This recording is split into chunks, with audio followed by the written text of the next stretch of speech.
वही कुल प्रतिष्ठित और कुलीन है। बैंगनी वस्त्र धारण कर पूर्ण पुरुष धर्म निभाया गया है। आप सब देखिए मैं कैसे सफलता पाकर ऊंची राह पर चढ़ता हूँ। मेरा नाम वही निश्चित है। मैं आधुनिक समाज विज्ञान अकादमी में सबसे कम उम्र का अकादमिक सदस्य उम्मीदवार था, लेकिन समय पार करके वही परिवार के अपशकुनी अभागे के रूप में आ गया। जिंदा लोग मुझसे नफरत करते हैं, मगर मरे हुए लोग मेरे लिए रास्ता बिछा रहे हैं। मैं किस्मत के आगे झुकने वाला नहीं। मैंने उस दुष्ट नौकर को मार डाला, पेट चीर दिया। मुझे वेईकुल की बड़ी शाखा में गोद लिया गया। दूसरी शाखा से अलग वंश स्थापित हुआ और मैं राजधानी वाले वेईकुल का हिस्सा बना। मैंने पूर्व प्रधानमंत्री फंग ज्ञान को गुरु माना और सम्राट ने मुझे रजत मछली थैली और जेड की मुहर प्रदान की। इस बार मैं शाही परीक्षा के इस रास्ते पर पूरी ताकत से लड़ूंगा। मैंने सुना है कि सुशासन की जड़ अनुभव से लोकरीति को सुदृढ़ करना है। इसलिए अधिकारियों को पहले अपने संकल्प और आचरण को अनुशासित करना चाहिए और दंड नीति से बढ़कर कृषि और रेशम उत्पादन को महत्व देना चाहिए। ठीक है, धन्यवाद गुरुजी। मैंने सिर्फ इतना कहा कि शुरुआत तुमने अच्छी लिखी है। आगे सीमा रक्षा पर जो तर्क चाहिए उसमें दृढ़ता होनी चाहिए, मगर तुमने उसे फीका और ढीला बना दिया। ये किससे सीखा? ओह देखो, तुम्हारी ये पंक्ति सीमा तैयारी केवल हथियारों की ताकत पर नहीं बल्कि सेनापतियों के सद्गुण और योग्यता पर भी निर्भर है। ये बहुत अच्छी लिखी है। लेकिन अगली पंक्ति देखो क्या लिख दिया है। व्यापार खोलो, कृपा और विश्वास फैलाओ ताकि दूर के लोग स्वयं आकर अधीन हो जाएं। निशेंग, मैं तुमसे पूछता हूँ, हमारा महान जो राज्य कैसे स्थापित हुआ था? महासम्राट टाइजू ने शस्त्र बल से राज्य की स्थापना की थी। ठीक, उस समय सम्राट टाइजू ने स्वयं लोहे की घुड़सवार सेना का नेतृत्व किया। यानमेन से निकले युनझोउ को तोड़ा और एक ही युद्ध में उत्तरी सीमा स्थिर कर दी। उस युद्ध के बाद खितान ने आत्मसमर्पण की भीख मांगी और 100 साल तक दक्षिण की ओर बढ़ने की हिम्मत नहीं की। व्यापार खोलने की बात और समय में गलत नहीं है, बल्कि रेनजोंग के शासनकाल में तो इसे उत्तम नीति भी कहा जा सकता था। लेकिन अगर यही बात राज दरबार की अंतिम परीक्षा में कहो तो सम्राट क्या सोचेंगे?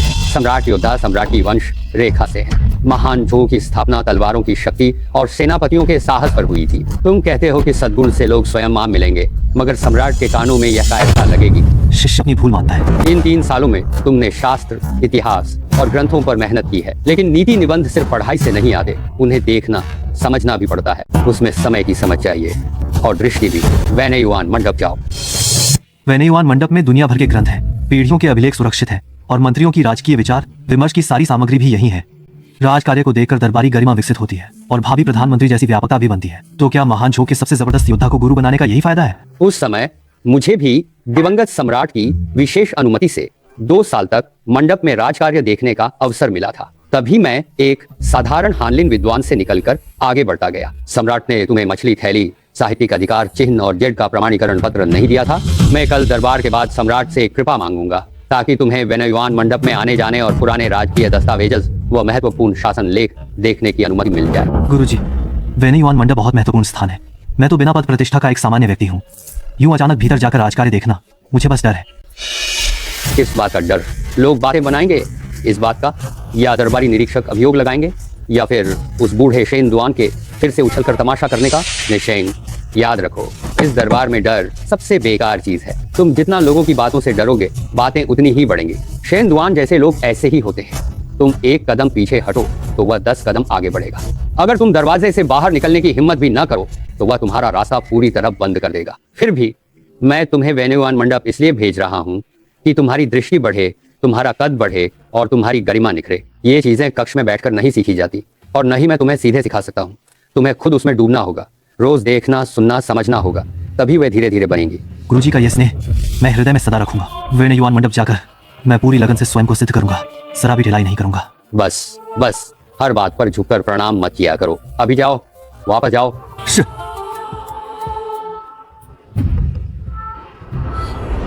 रुको, वहां जाओ तो मन लगाकर राजकार्य देखो, ठीक से पढ़ो, बाकी बातों पर थोड़ा काबू रखो। कौन सी बात है? फुनयांग इन दिनों महल में लुयांग राजकुमारी का साथ देने जाएगी, हवेली में नहीं होगी। ये मत सोचना कि वैनयुआन मंडप में उससे मुलाकात हो जाएगी। गुरुजी, मैं ऐसा कैसे सोच सकता हूँ? मैं पहले ही साफ कह देता हूँ, मंडप में जाकर राजकार्य देखना ही तुम्हारा असली काम है। बाकी सब ख्याल मन से निकाल दो। जब तुम जिनसी परीक्षा पास कर लोगे और दरबार में प्रवेश करोगे तब बात करेंगे। शिष्य गुरुजी की सीख याद रखिएगा। मैं मन लगाकर राजकार्य देखूंगा, ठीक से पढ़ूंगा और जल्द से जल्द जिनसी परीक्षा पास करने की कोशिश करूंगा ताकि आपकी आशा पर खरा उतर सकूं।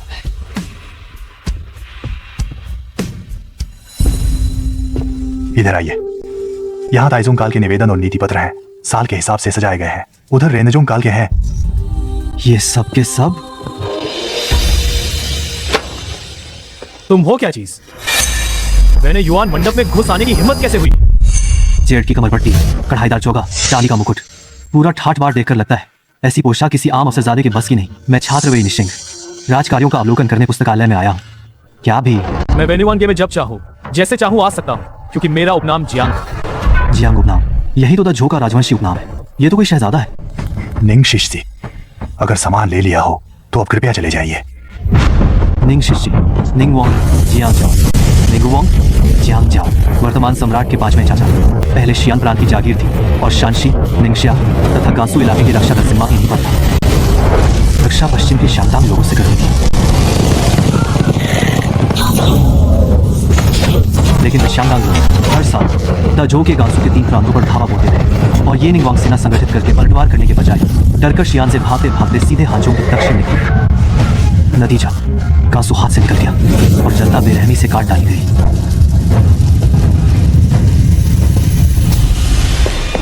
गनीमत रही कि मेरे गुरु ने समय रहते प्रतिक्रिया दी। रातों रात निवेदन भेजकर जेनगो जनरल शिवजे को शियान बुलवाया ताकि वे रक्षा संभाले।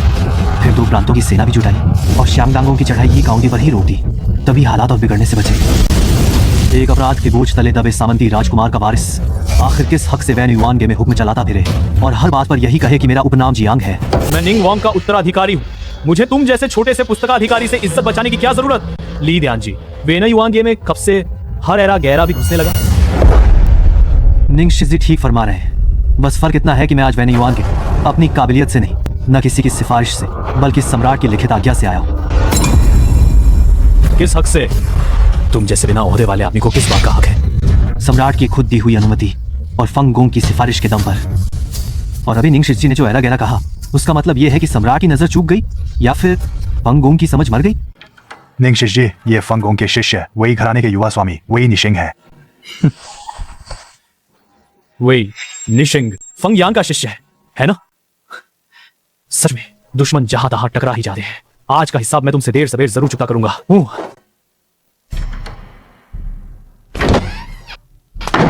युवराज वेई, ये निंग वोंग के उत्तराधिकारी हैं।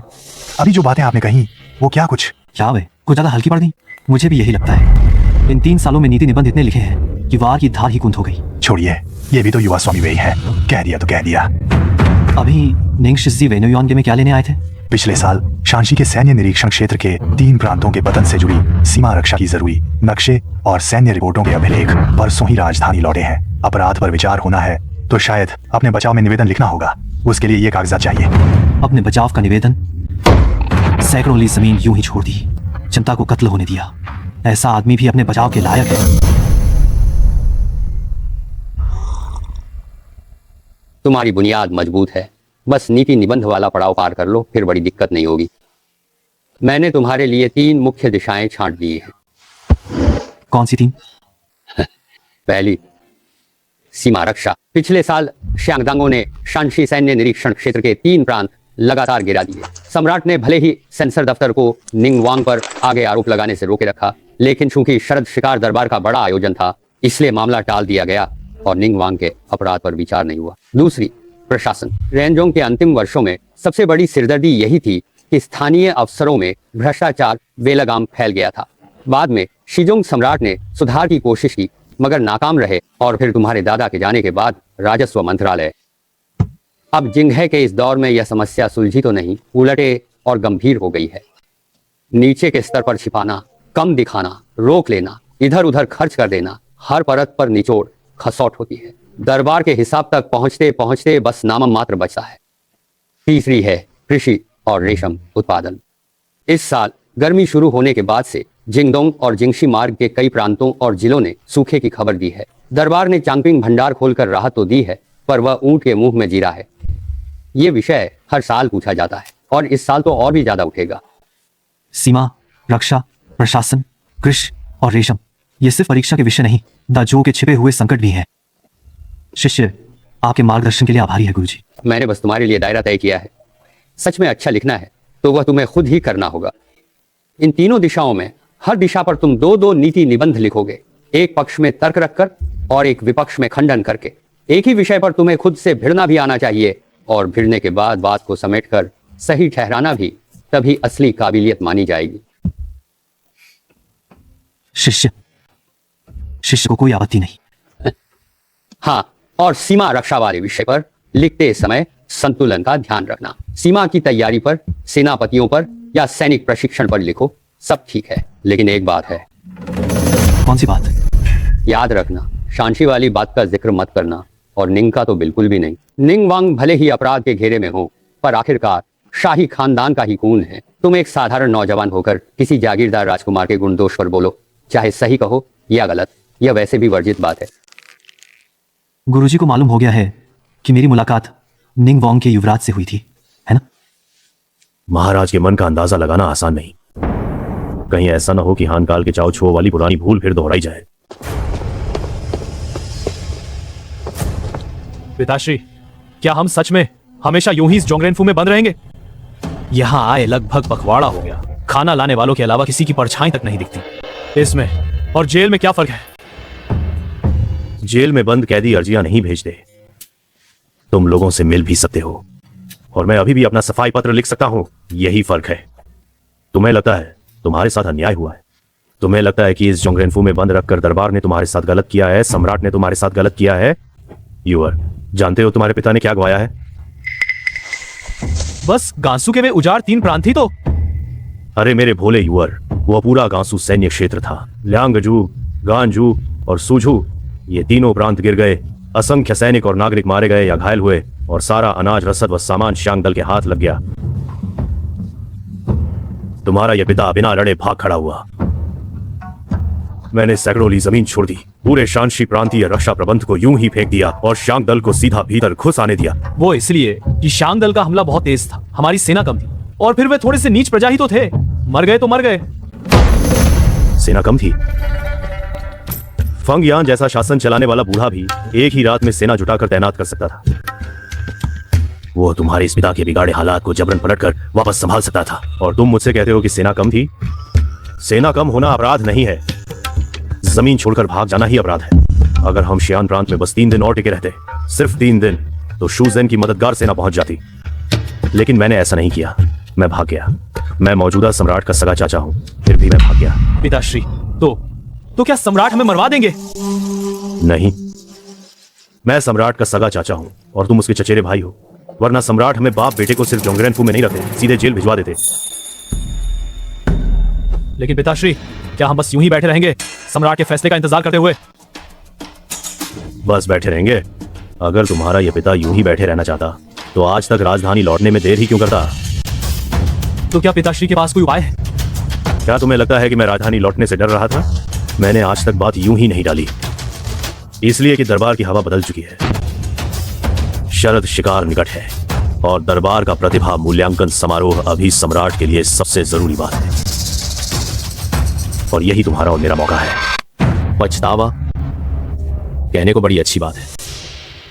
मुंह से बार बार कहते हैं कि प्रांत गंवाने का अपराध भारी है, लेकिन दिल में जरा सी भी ग्लानि नहीं। मेरी नजर में उन्हें, उन 3 प्रांतों के सैनिकों और प्रजा के लिए कोई पछतावा नहीं। वे बस अपनी मौत से डरे हुए हैं। महाराज, कृपया शांत हो जाइए। पूर्वजों की धरती मेरे ही शासन में खो गई। जिसने दिवंगत सम्राट के सामने शर्मिंदा होना है, वह मैं हूं। महाराज, महाराज, अपने स्वास्थ्य का ख्याल रखिए। राजवैद्य ने कहा है, महाराज को क्रोध नहीं करना चाहिए। कृपया अपने स्वास्थ्य का अवश्य ध्यान रखिए। उठो। मेरे उस प्रिय चाचा की तरफ से अब तक कुछ हलचल तो हुई होगी। अभी नहीं। दरबार में निंग वांग को बचा सकने वाले बस 2 ही लोग हैं। एक है फंग गोंग, 3 पीढ़ियों के पुराने वरिष्ठ मंत्री। दूसरे हैं शेन गेलाओ। शेन दुआन इन दिनों निंग वांग के यहाँ बहुत चक्कर लगा रहा है। मेरे इस प्रिय चाचा ने 3 प्रांतों की धरती गंवा दी। मैं उसे अवश्य मरवाऊंगा। अगर मैं उसे मार दूं तो बाकी जागीरदार राजकुमार क्या सोचेंगे? निंगवांग को मारना आसान है, पर अगर बाकी सभी जागीरदार राजकुमार अपने को असुरक्षित समझने लगे और कोई उपद्रव खड़ा कर दे तो राज्य में स्थिरता कैसे रहेगी?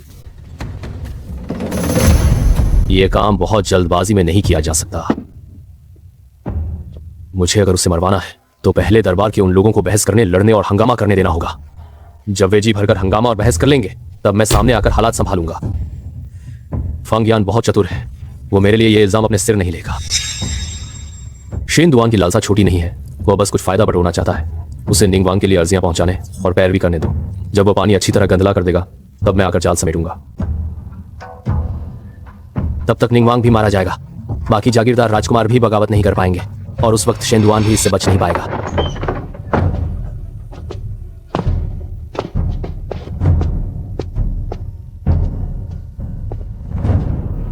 युवराज मेरे निवास पर आए हैं, कोई बात है क्या? मैं तुम्हारे दरवाजे पर 3 दिन खड़ा रहा, क्या तुम्हें नहीं मालूम कि मैं क्यों आया हूं? गेलाओ शे, पिताश्री जोंगरेनफू में बंद है। पुत्र होने के नाते मैं अपने पिता को चिंता और क्षोभ में बीमार पड़ते नहीं देख सकता, इसलिए साहस करके आपसे विनती करने आया हूं। अगर आप मेरे पिता को इस संकट से बचा ले तो निंगवांग का पूरा महल आपका यह बड़ा उपकार जीवन भर याद रखेगा। निंगवांग बिना लड़े भाग गया और प्रजा को बेरहमी से कत्ल होने दिया। मैं दरबार का प्रधानमंत्री हूँ, सम्राट का वेतन पाता हूँ। अगर मैं उसकी सफाई दूं तो क्या मैं लियांगजोंग नगर के नीचे मारे गए सैनिकों के सामने सिर उठा पाऊंगा? क्या मैं स्वर्गवासी ताइजोंग सम्राट की आत्मा के सामने भी जवाब दे पाऊंगा? अगर आप इसी बात के लिए आए हैं तो निंग के युवराज कृपया लौट जाइए। गेलाओ, मैं अब और कुछ मत कहिए। मैं न उसकी मदद कर सकता हूँ न करूंगा। और यदि हो सके तो कृपया युवराज निंगवांग से यह भी कह दें कि प्रजा और भूमि की रक्षा करना एक सामंत का धर्म है। भूमि गंवा दी है तो दंड भी भुगतना होगा। अगर मेरे पिता अभी भी ताकत में होते तो कौन हमें यूं अपमानित करने की हिम्मत करता? मालिक, जब हमें निंगवांग की मदद ही नहीं करनी तो फिर युवराज को अंदर क्यों बुलाया? मदद नहीं करनी? किसने कहा कि मैं मदद नहीं करूंगा है? लेकिन अभी मालिक ने जो बातें कही, निंगवांग मेरे पास मदद मांगने आए तो मैं उन्हें मिले बिना नहीं रह सकता था, मगर तुरंत हामी भी नहीं भर सका था। आखिर मुझे अभी सम्राट का रुख नहीं मालूम। अगर सम्राट निंगवांग को मारना नहीं चाहते तो मैं उसका प्राण रक्षक ठहरूंगा और यह एहसान निंगवांग का घराना उम्र भर नहीं चुका पाएगा। लेकिन अगर सम्राट निंगवांग को मारना चाहते हैं तो आज कही गई ये बातें सबसे अच्छा सबूत बनेंगी।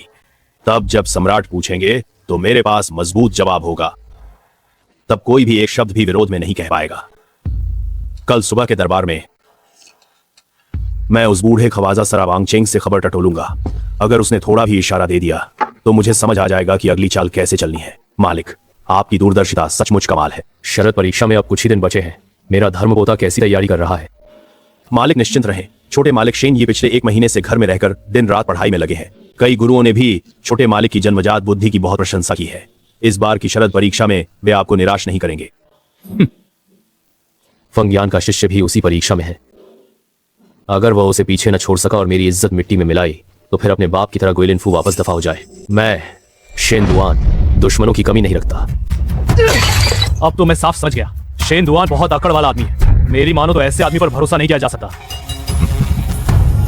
पिताश्री, आप हंस क्यों रहे? हम बाप बेटे अभी सुरक्षित हैं। अगर शेंदुआन सचमुच बिल्कुल निष्पक्ष और अडीग होता तो पहले ही दिन साफ साफ मना कर देता ताकि तुम पूरी तरह उम्मीद छोड़ देते। फिर उसने तुम्हें डांटने के लिए 3 दिन बाद का इंतजार क्यों किया? तो पिताश्री, आपका मतलब है? दरबार के ये लोग कभी बिना वजह कोई काम नहीं करते। शेंदुआन तुम्हारे जरिए मुझे बता रहा है कि वो किसी इशारे का इंतजार कर रहा है। कैसा इशारा? यूं है, क्या तुमने सोचा है कि सम्राट का हमारे प्रति रुख क्या है? अगर सम्राट सचमुच हमें मारना चाहते होते तो शेंदुआन क्या करता? जो भी मूर्ख ना हो वो हमसे बहुत दूर रहता और एक शब्द भी ज्यादा ना पूछता। तो आज शेंदुआन का ये रवैया उल्टे बहुत बड़ी अच्छी खबर है। पिताश्री, जब मैं शियानफू में था तब मुझे कभी किसी के मूड या चेहरे का लिहाज नहीं करना पड़ता था, लेकिन इस राजधानी में आते ही हाल यह है कि एक मामूली दरबारी भी मुझे तेवर दिखाने लगा है। अगर यह शियानफू में होता तो मैं उसे कब का मरवा चुका होता। शियानफू की बातें तब करना जब हम जिंदा इस जोंगरेनफू से बाहर निकल जाएं। और हाँ, तुम शेंदुआन के पोते से मिलो और उससे दोस्ती करो। शेंदुआन का पोता? शेंदुआन ने मेरा अपमान किया और अब मुझे पलटकर उसके पोते की खुशामद करनी होगी। अगर तुम्हें शियानफू लौटकर पहले जैसे ऐश के दिन फिर चाहिए तो मेरी बात मानो।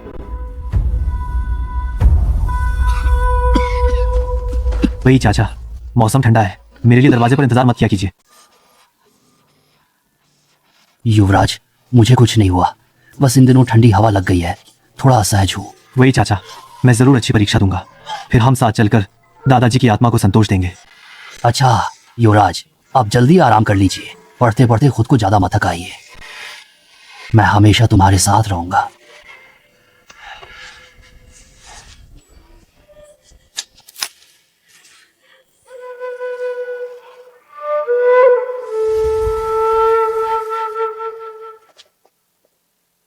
गोंग गोंग वांग, जोंगरेन फू की तरफ सम्राट ने कोई आदेश दिया है क्या? यूं तो मुझे ज्यादा पूछना शोभा नहीं देता, लेकिन अगर कुछ करना हो तो पहले से तैयारी भी कर लूं। निंग वांग महामहिम के मन में इस मामले का हिसाब किताब साफ है, लेकिन गेलाओ, आप भी जानते हैं सम्राट अपने खून के रिश्तों को सबसे ज्यादा महत्व देते हैं। आखिर खून का रिश्ता है, हड्डी टूट जाए तो भी नसें जुड़ी रहती हैं। जी, सम्राट दयालु हैं, वे स्वाभाविक ही ज्यादा कठोर नहीं होंगे, बस उनके मन का यह गुस्सा अभी इतनी जल्दी शांत नहीं होगा। गांसू के 3 प्रांतों का मामला, इसका हिसाब तो देना ही पड़ेगा। तो वांग गोंगोंग की राय में मुझे इधर क्या तैयारी करनी चाहिए? सम्राट को सबसे ज्यादा यही नापसंद है कि नीचे वाले उनकी तरफ से फैसला करें। क्या करना है क्या नहीं करना है यह सम्राट खुद लोगों को बता देंगे। गे लाओ समझदार आदमी है, मेरे कहने का मतलब समझ ही गए होंगे। वांग गोंगोंग, मार्गदर्शन के लिए धन्यवाद। सम्राट निंग वांग को मारना नहीं चाहते, आखिर वह उनके सगे चाचा है और द झोउ राजवंश में मौत की सजा पाने वाले पहले जागीरदार राजकुमार भी होंगे। यह बोझ बहुत बड़ा है, इतना बड़ा कि सम्राट खुद इसे उठाना नहीं चाहते, लेकिन गांसू के 3 प्रांतों का दोष तो किसी न किसी को उठाना ही होगा। अगर निंग वांग नहीं तो कोई और। सम्राट सचमुच मुझे मारना नहीं चाहते, मुझे पता था। हमारे द झोउ की स्थापना से अब तक किसी जागीरदार राजकुमार को मृत्युदंड देने की मिसाल नहीं रही है। शेन गेलाओ, अब जब आप बात समझ ही गए हैं तो साफ साफ कहिए, आपको क्या चाहिए, मैं क्या दे सकता हूं? आइए सब कुछ खुलकर मेज पर रखकर बात करते हैं, बात बन गई तो सब आसान हो जाएगा। अगर बात ना बनी तो? अगर बात ना बनी तो समझिए मैं आज यहां आया ही नहीं था। ठीक है, सम्राट वांगये को मारना नहीं चाहते, लेकिन गांसू के 3 प्रांतों का दोष किसी को तो लेना ही होगा। अगर वह आप नहीं हो सकते तो फिर एक बलि का बकरा चाहिए। शेन गेलाओ, साफ साफ कहिए, आप मुझसे क्या करना चाहते हैं? सबसे पहले आपको बड़ी राजकुमारी से मिलना होगा। वो अमा? बिल्कुल, बड़ी राजकुमारी ताइजोंग सम्राट की सबसे छोटी बेटी है और शाही कुल में उनका दर्जा बहुत ऊंचा है। वो आमतौर पर यूं ही नहीं बोलती, लेकिन एक बार बोल दें तो सम्राट भी कुछ ना कुछ मान रखते हैं। फिर और दूसरी बात, मैं शेन दुआन अकेला काफी वजन नहीं रखता, तुम्हें फंग यान को भी इसमें लाना होगा। फंग गोंग, शेन गेलाओ, ये बात आप मुझसे बेहतर जानते हैं। फंग गोंग बहुत सख्त मिजाज आदमी है। शाही रिश्तेदारों और जागीरदार राजकुमारों के मामलों से वह कभी खुद को नहीं जोड़ते। रेनजोंग के दौर में चू वांग का मामला इतना बड़ा हुआ था कि पूरा दरबार उसमें घिर गया था, लेकिन सिर्फ फंग गोंग ही उससे अलग और बेदाग रहे। आप उन्हें इस मामले में घसीटेंगे तो वह कभी राजी नहीं होंगे। वांगये, एक ही दरबार में नौकरी करते हुए कई बार यह फैसला फंग यान के हाथ में नहीं होता कि वह चाहे या न चाहे। ली युआनचेन, शानशी के गवर्नर ली युआनचेन, वह तो फंग यान के शागिर्द हैं। अगर मैं उस पर वार करूं तो मतलब फंगगुट से खुली लड़ाई होगी। ली युआनचेन 4 साल से शांशी के गवर्नर के पद पर है और उत्तर पश्चिम में फंगगुट की सबसे अहम गोटी माना जाता है। पिछले साल जब श्यांगगुट के लोगों ने गांसू के 3 प्रांत सौंप दिए थे, तब ली युआनचेन ने सीधे सम्राट को छोड़कर भागा तो नहीं था, लेकिन शांशी के गवर्नर होने के नाते गांसू की रक्षा में सहयोग देना उसकी ऐसी जिम्मेदारी थी जिससे वह बच नहीं सकता। बाद में जब दरबार ने जवाब तलब किया तो ली युआनचेन ने सफाई का एक ज्ञापन भेजकर सारा दोष वांगये के सिर मढ़ दिया और फंगगुट के लोगों को साफ बचा लिया। शेन गे लाओ का मतलब है पलटकर उस पर इल्जाम लगाइए। वांगये को अपने सफाई पत्र में ली युआनचेन का नाम घसीटना होगा। जितना गंभीर लिख सकते हैं लिखिए, बस उसे भी इस दलदल में खींच लाना है, चाहे जैसे हो। अगर इस वक्त मैं फंगगुट से बाकायदा लड़ाई छेड़ दूं तो क्या मैं खुद सही सलामत बच निकलूंगा? मकसद ही फंग यान से लड़ाई छेड़ना है। वांगये, सोचिए, अगर ली युआनचेन गिर गया तो उत्तर पश्चिम में फंगगुट की जड़ आधी कट जाएगी। क्या फंग यान तब चुप बैठ पाएगा? तब चाहे वह शाही खानदान के मामलों में पड़ना कितना भी ना चाहता हो, उसके बस में नहीं रहेगा। मैं ली युआनचेन पर वार करूंगा और फंग यान, शांशी के गवर्नर की यह कुर्सी बचाने के लिए उसे फिर शेन गेलाओ, आपसे नहीं, मुझसे नहीं, बल्कि सम्राट से भिड़ना पड़ेगा। ली युआनचेन इस बलि के बकरे के लिए बिल्कुल ठीक रहेगा। हाँ, मैं ली युआनचेन पर वार करूं और फंग यान भी इस मामले में घसीटा जाए। फिर और तब शेन गेलाओ ये यकीन दिला सकते हैं कि मैं जिंदा इस जोंगरेन फू से बाहर निकलूंगा। निश्चिंत रहिए वांगये, आगे दरबार में समर्थन कैसे उठाना है और यूशिदाई की ओर से क्या पेश होना है, ये सब मैं संभालूंगा। बस एक बलि का बकरा मिल जाए। फिर वांगये एक अपराध स्वीकार पत्र लिखें और सम्राट को छोड़कर भागने की बात को यूं लिखें कि सेना कमजोर थी, इसलिए जल्दबाजी में स्थान बदलना पड़ा। फिर यह बूढ़ा दरबार में आपकी ओर से बोलेगा और बड़ी राजकुमारी भी बीच बचाव करेंगी। मैं शेन दुआन वचन देता हूं कि आप बाप बेटे दोनों सही सलामत जोंगरेन फू से बाहर निकलेंगे। निंग वांग का शांशी के गवर्नर ली युआनचेन पर पलटवार करना बड़ा ही बेरहम भी था और चालाक भी।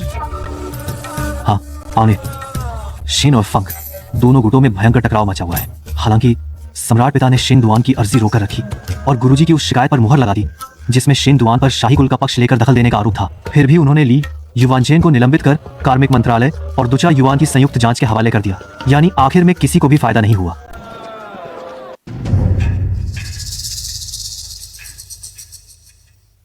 ये किस घर की लड़की है? दिखने में तो सचमुच। हुजूर, आगे एक दुकान है, वहाँ का सुयू बाउलो बहुत अच्छा बनता है, कुछ ले ले।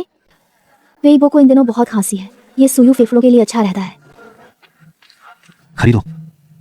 इन दिनों फंग साहब अपने शिष्यों के साथ बातें करते रहते हैं। वैने युआंगे का तो माहौल ही दम घोंटू हो गया है। जब उधर भी नहीं जा सकते और इधर भी नहीं, तो हुजूर इसे परीक्षा से पहले थोड़ा आराम समझ लीजिए। अरे ये वही घराने का लड़का नहीं है क्या? निशिंग आप दोनों को प्रणाम करता है। फंग गुट का एक कुत्ता। अब मुझे भी कुछ समझना छोड़ दिया है ना? मुझे देखकर सलाम करना भी नहीं आता। फंग साहब को गुरु मान लिया तो अब बुनियादी तहजीब भी भूल गया। निंग शिशजी, मैं अभी नजर झुकाकर अभिवादन कर चुका हूं। शिशजी ने देखा नहीं तो उसमें मेरी क्या खता। शिशजी रहने भी दीजिए, चलिए निकलते हैं। शरद परीक्षा सिर पर है, अभी कोई बखेड़ा खड़ा करना किसी के लिए अच्छा नहीं होगा। पूरा राजधानी शहर मुझे नीचा दिखाने पर तुला है और अब ये मुझ पर तेवर भी दिखा रहा है।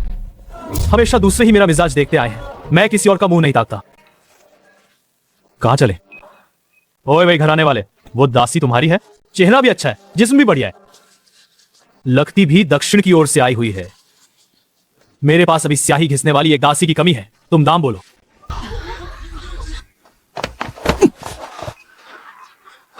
शिशजी ये राजधानी है, शियानफू नहीं। आपका यूं करना ठीक नहीं। ठीक नहीं?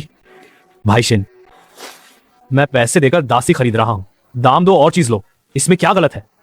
मेरे दादा और बुजुर्ग फंग दरबार में चाहे जितना भी भिड़ते हो, लेकिन उन्होंने मुझे कभी सड़क पर किसी के शिष्य को सबके सामने अपमानित करना नहीं सिखाया। यह गुटबाजी नहीं, दुश्मनी मोल लेना है। शिजी परीक्षा पास है, एक मुसीबत कम ही रहे तो बेहतर है। चलिए चलते हैं, मैं आपको जुविशियन लॉ में शराब पिलाता हूं। भाई शिन, तुम डर किस बात का रहे हो? मेरा कुल नाम जियांग है, मैं एक सामंती राजकुमार का उत्तराधिकारी हूं। ये वेई निशेंग आखिर है क्या? और अगर फंग यांग का शिष्य है तो उससे क्या? आखिर में तो बस गोद देकर बाहर कर दिया गया एक छोड़ा हुआ बेटा ही है। मैंने उससे दाम पूछा, ये भी उसी की इज्जत रखी। अगर इससे अकल हो तो? अगर मुझे अकल ना हो तो? क्या कहा तुमने? ये वेनी युआनगे नहीं है और तुम्हारे हाथ में बादशाह का लिखित हुक्म भी नहीं है। फिर से कहना। मैंने कहा अगर मुझे अकल ना हो तो। क्या तुम बहरे हो? मुझ पर जुबान भी चला रहा, जिससे मैं चाहता हूं उसे पाने से मुझे कोई रोक नहीं सका। घबराओ मत छोटी हसीना, जब मैं तुम्हें कुछ दिन अपने पास रखूंगा तब तुम लौटना ही नहीं चाहोगी।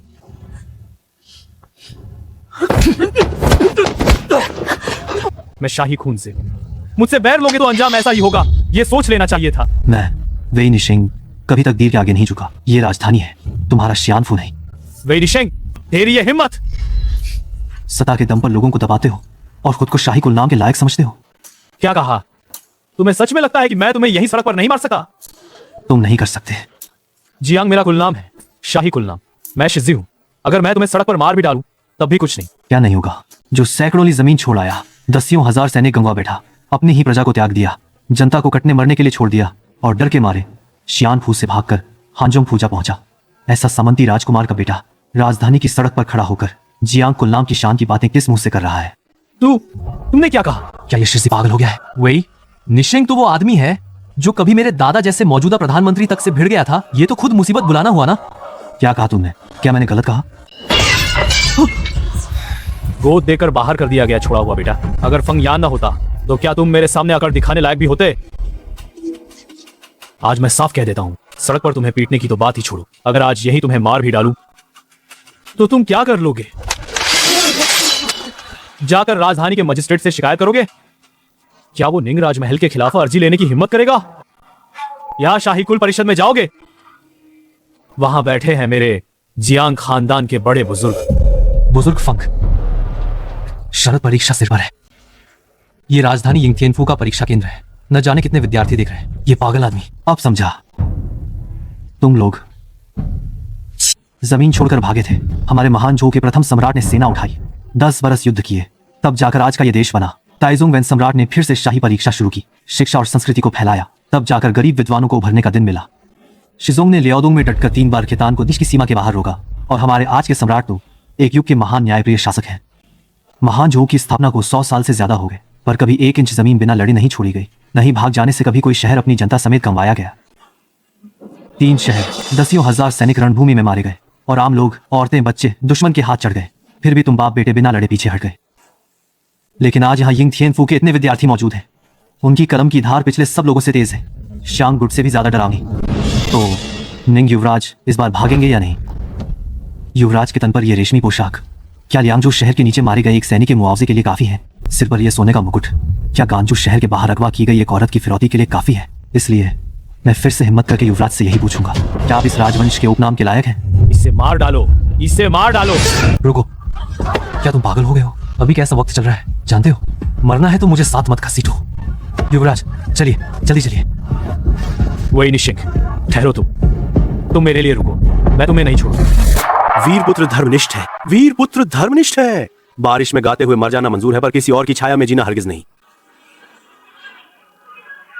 कुमार चलिए वापस चलें।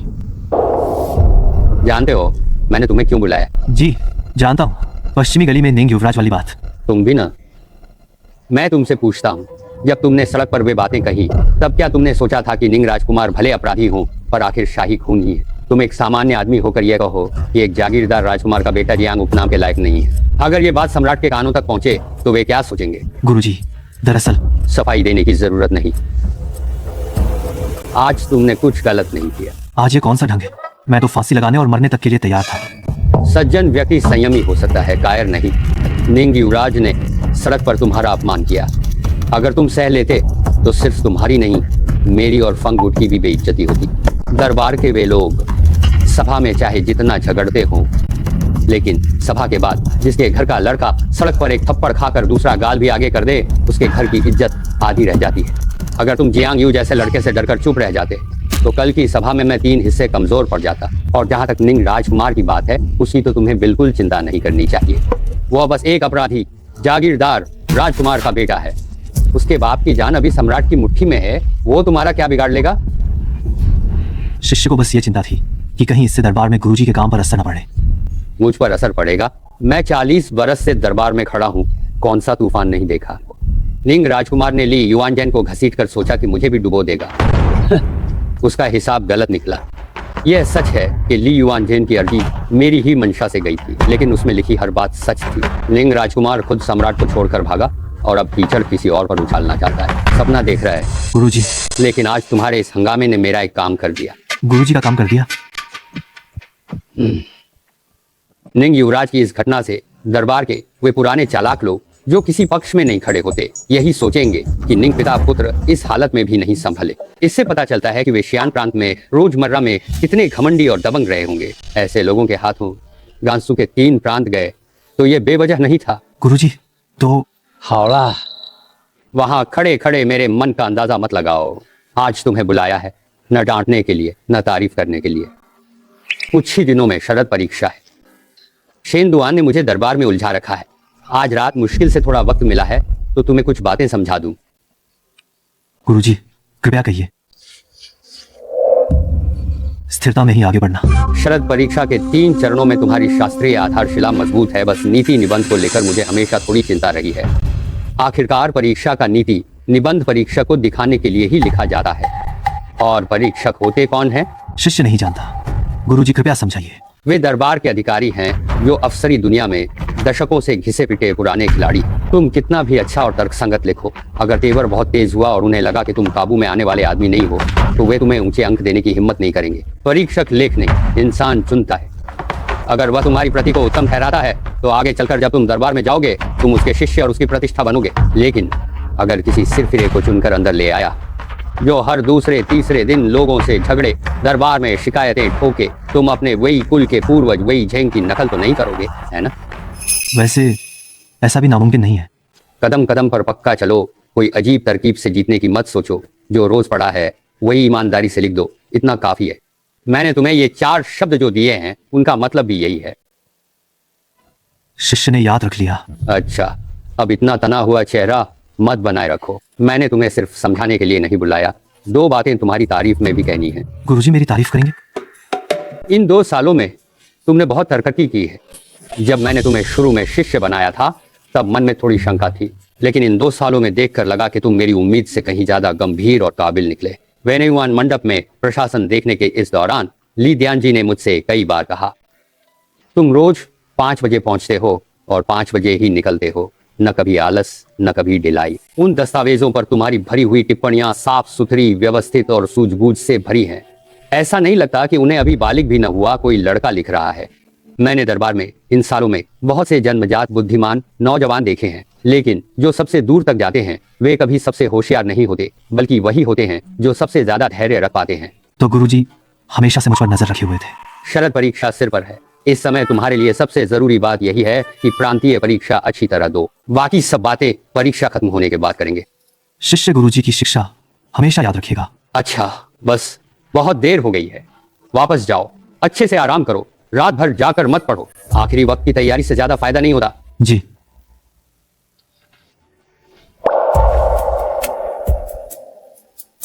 निशेंग, गुरुजी इतनी जल्दबाजी मत करो। इतनी जल्दी अपने कंधों पर इतना भारी बोझ मत लो। खुद पर ज्यादा दबाव मत डालो। मन लगाकर परीक्षा देना। मैं तुम्हारे उत्तीर्ण होकर नाम रोशन करने के दिन का इंतजार कर सकता हूं। जी गुरुजी।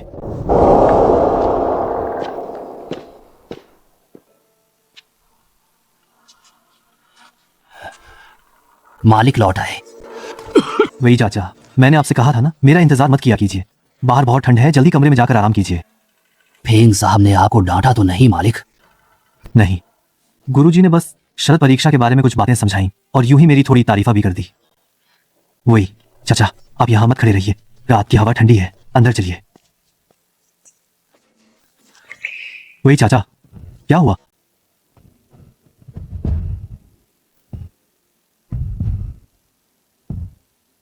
मालिक, आखिर अब आपका अपना घर हो गया है।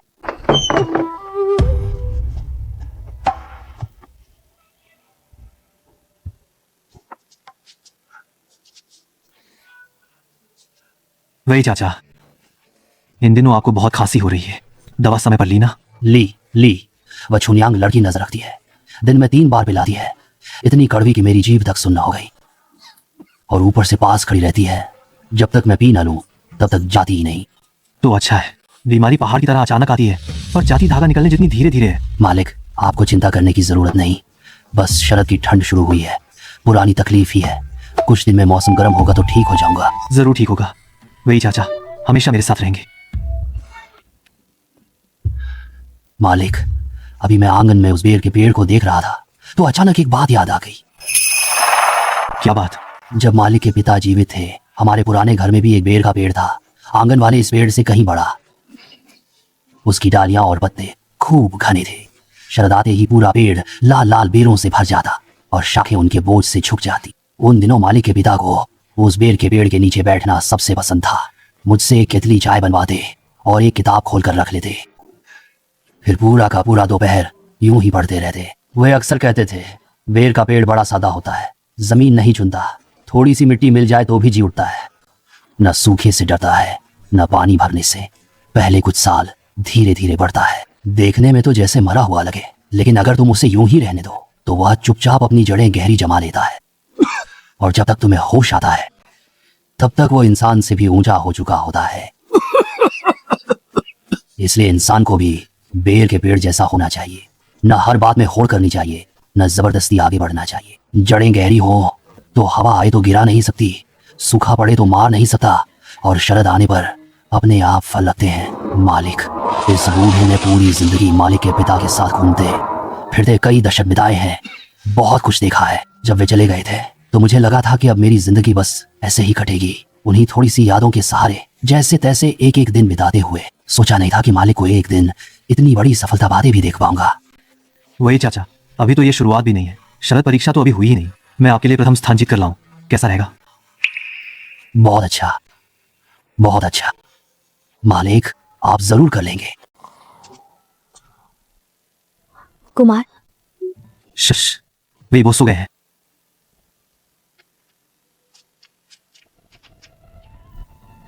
रात की हवा बहुत ठंडी है, तुम भी जल्दी कमरे में लौट जाओ। कुमार वो क्या हुआ? कुमार वही वो इन दिनों बहुत दुबले हो गए हैं। कल मैं गुरुजी से कहूंगा कि वे आगे बढ़कर महल के वैद्य को बुलवाएं। तुम रोजमर्रा में उनका थोड़ा ज्यादा ध्यान रखा करो, उन्हें हवा मत लगने देना। हाँ।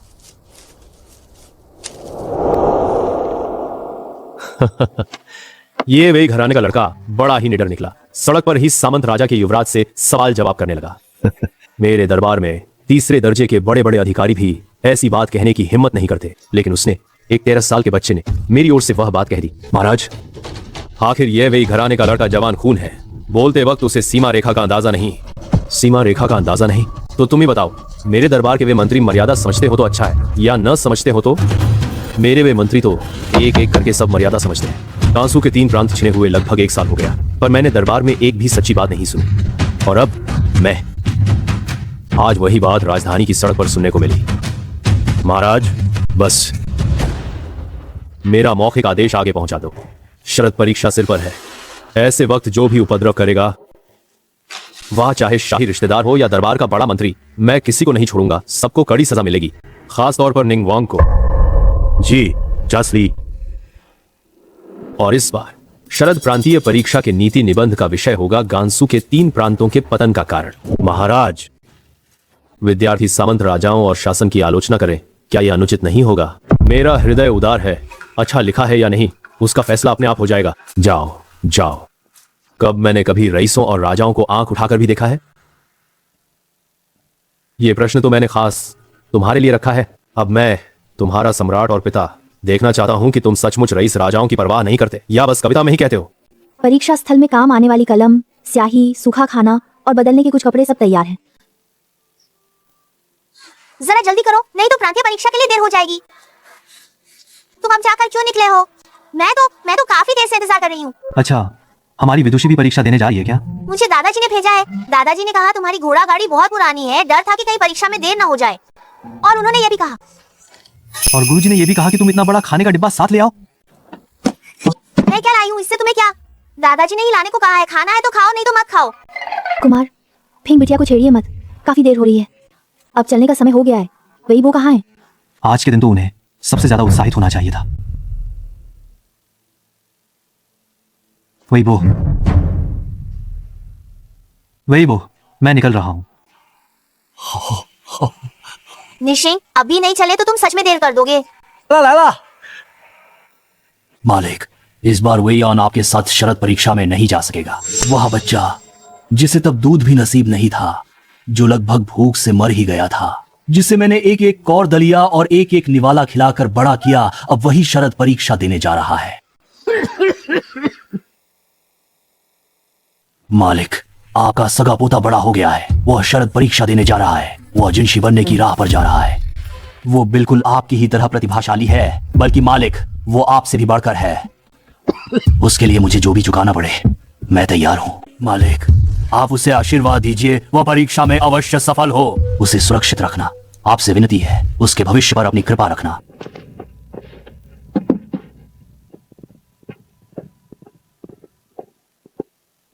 जिया नंबर 14 यही है। 3 दिनों तक कोठरी से एक कदम भी बाहर नहीं निकलना है। खाना पीना और शौच सब इसी कोठरी में होगा। सब चीजें नियुक्त लोग पहुंचाएंगे। उत्तर पत्र पूरा होने पर उसे सील करके मेज पर रख देना। संग्रह अधिकारी के आने तक शोर नहीं करना। आपस में फुसफुसाना नहीं। पर्चियां पास नहीं करनी है। जो उल्लंघन करेगा उसकी परीक्षा निरस्त कर दी जाएगी और उसे परीक्षा प्रांगण से निकाल दिया जाएगा। धन्यवाद। जिंघे के 10वें वर्ष 7वें महीने की 15वीं तारीख दोपहर के तीसरे पहर राजधानी यिंगतियन प्रांत की शरद प्रांतीय परीक्षा आधिकारिक रूप से शुरू हुई।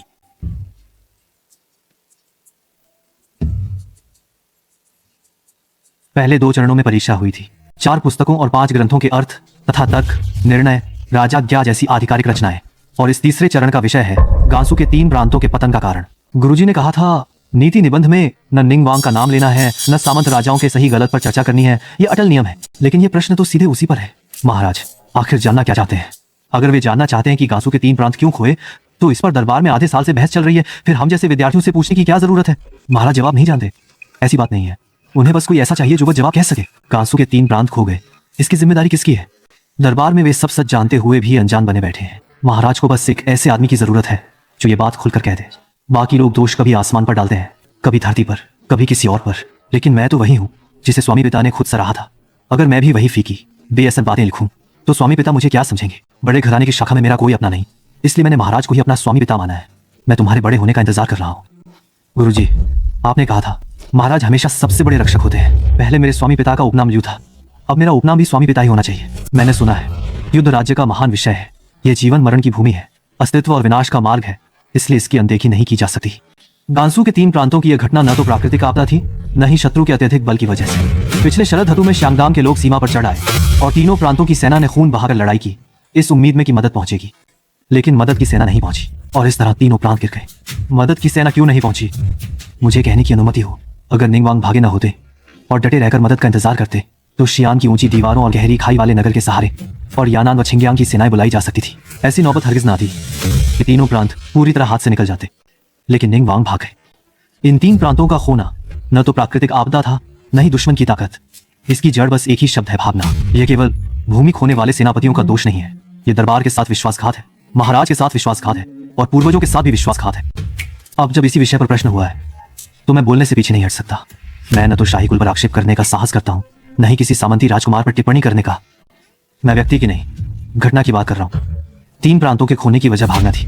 भागने की वजह यह थी कि वो मरा नहीं, और मरे बिना भाग जाने की वजह यह थी कि उसके हृदय में स्वामी पिता के लिए निष्ठा नहीं थी। जिसके मन में स्वामी पिता के लिए भक्ति नहीं होती, वो चाहे रेशम पहने और वैभव भोगे, उसे वफादार नहीं कहा जा सकता।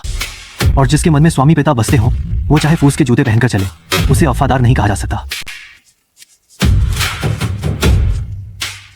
यिंग थियन प्रांत का परीक्षार्थी वे निशिंग आदर सहित प्रस्तुत करता है।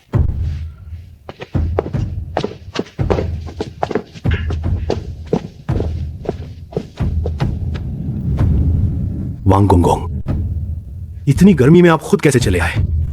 जो भी कहना होता किसी से कहलवा देते। निंग वांग गई है, महाराज का मौखिक आदेश है।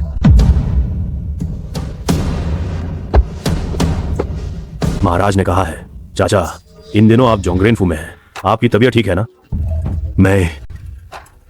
मेरी तबीयत अभी ठीक ठाक है। महाराज ने चिंता की, यही बहुत कृपा है। महाराज ने यह भी कहा, चाचा जब तबीयत ठीक है तो आपको आराम से अपना ख्याल रखना चाहिए। जोंगरेनफू भले सादा हो, लेकिन वहां सुकून है। बीमारी से उबरने के लिए वही ठीक है। महाराज मुझे चेतावनी दे रहे हैं, कोई हलचल मत कीजिए, कोई झंझट मत खड़ा कीजिए, मैं आदेश का पालन करूंगा। महाराज ने यह भी कहा, कुछ दिन पहले चाचा ने जो सफाई में अर्जी भेजी थी, मैं उसे देख चुका हूं। अर्जी काफी विस्तार से लिखी गई है, लेकिन कुछ बातें मुझे ठीक नहीं लगी। महाराज ने कहा, गांसू के 3 प्रांतों का मामला जिसकी जिम्मेदारी है वही उसकी जिम्मेदारी है। दूसरों को घसीटकर कोई खुद को बरी नहीं कर सकता। अगर चाचा को लगता है कि उनके साथ अन्याय हुआ है तो वे साफ साफ कह सकते हैं, और अगर कोई शिकायत नहीं है तो अर्जी में वे घुमा फिरा कर बातें लिखने की जरूरत नहीं। यह बात इतनी सख्ती से क्यों कही गई? निंगवांग, अब आप उठ सकते हैं। महाराज का मौखिक आदेश पूरा हो गया, अब मैं आपका यह आदर लेने की हिम्मत नहीं करूंगा। गुंगोंग, ऐसा मत कीजिए। मैं आपसे निजी तौर पर कहूं, खून का रिश्ता आखिर खून का रिश्ता ही होता है। हड्डी टूट जाए तो भी नसें जुड़ी रहती हैं, लेकिन अपनापन अपनी जगह है और राज्य का कानून अपनी जगह। गांसू के 3 प्रांतों के मामले का कोई ना कोई हिसाब तो देना ही होगा। महाराज ने वांगे को समय दिया है, तो वांगे को भी महाराज की मुश्किल समझनी चाहिए। महाराज का मौखिक संदेश बस इतना ही था। वांगे, अब आगे सावधानी से रहिए।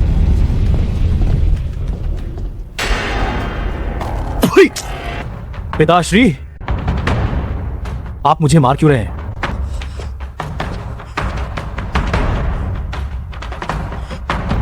पिताश्री, पिताश्री, क्या आप पागल हो गए हैं? आपका बेटा ऐसा क्या कर बैठा कि आप मेरे साथ ऐसा कर रहे हैं? तुम अभी भी पूछ रहे हो क्यों? मेरे बेटे, तुम्हें जरा भी पता है कि तुमने क्या कर डाला है? मैंने क्या किया? बस सड़क पर 2-4 बातें ही तो कही थी। मैं उसे मार तो नहीं सका, तो क्या 2 बात भी नहीं सुना सका? जवाब दे रहे थे? तुम तो सीधे आग के गड्ढे में कूद रहे थे। तुम्हें लगता है कि तुम बस वही खानदान के एक लड़के से झगड़ रहे थे? तुम्हें लगता है कि तुम अपनी इज्जत बचा रहे थे?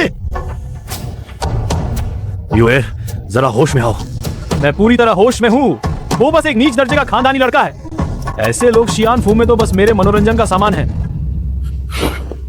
सम्राट ने हमें सजा तो दी नहीं, है ना? बस 2-4 डांट ही तो पड़ी है। इससे कौन सा कुछ घट जाएगा? कुछ नहीं घटेगा। युए, तुम्हें पता है आज दरबार में क्या हुआ? मुझे नहीं पता।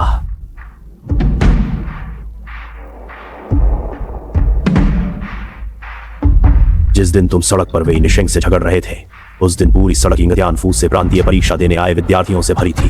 तुम्हें लगता है वे बस तमाशा देख रहे थे? अगले ही दिन दरबार में अर्जी पहुंची कि निंग राजकुमार ने अपने बेटे को गुंडागर्दी करने और रसूख के दम पर लोगों को दबाने दिया। तीसरे दिन फिर किसी ने निंग राजकुमार पर बुरी नीयत रखने का आरोप लगाया। आज तक हमारे बाप बेटे के खिलाफ आई शिकायतों के दस्तावेज आधा फुट ऊंचे ढेर बन चुके हैं। फंग यान ने पकड़ लिया है ये मौका। शेन दुआन हमारे लिए बोलना चाहता है, लेकिन वो किस आधार पर बोले? तुम तो सड़क पर ही किसी को मार डालने पर उतारू थे। वो चाहे भी तो तुम्हारी बात संभाल नहीं सकता। लेकिन क्या मैंने कुछ गलत कहा था? हम तो शाही खानदान के ही कुलीन हैं। पिताश्री, आप सम्राट के सगे चाचा हैं और मैं उनका चचेरा भाई हूं। तुम्हें लगता है शाही खानदान का कुलीन होना कोई ताबीज है? तांग के सम्राट ताइजोंग ने ली जियांचेंग और ली युआन जी को मरवा दिया था। वे तो सगे भाई थे। हमारे महान जू में ऐसा कोई मिसाल नहीं। पिछली सल्तनतों की बात मत कीजिए।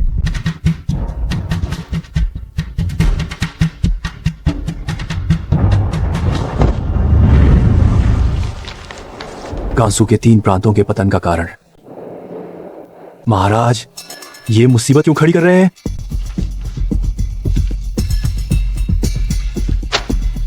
सम्राट ने जो ये निबंध प्रश्न दिया है, मुसीबत तो हमारी हो गई है। ये परीक्षार्थी या तो असली बात से बचेंगे या फिर शेन महोदय का पक्ष लेंगे या फंग साहब का। इस सवाल पर कौन आगे बढ़कर बोलेगा? शेन और फंग, इन 2 गुटों को नाराज करने की हिम्मत किसमें है? चिया श्रेणी नंबर 14।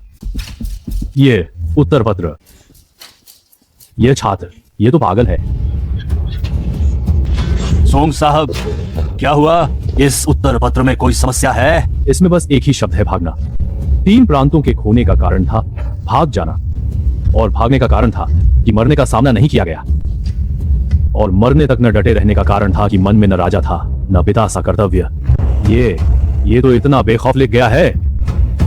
इसने लिखा है कि निंग राजकुमार सम्राट की भूमि छोड़कर भाग गया, और यह भी लिखा है कि शांची के गवर्नर ली युआनचेन तमाशबीन बना रहा और अपना कर्तव्य पूरा नहीं किया।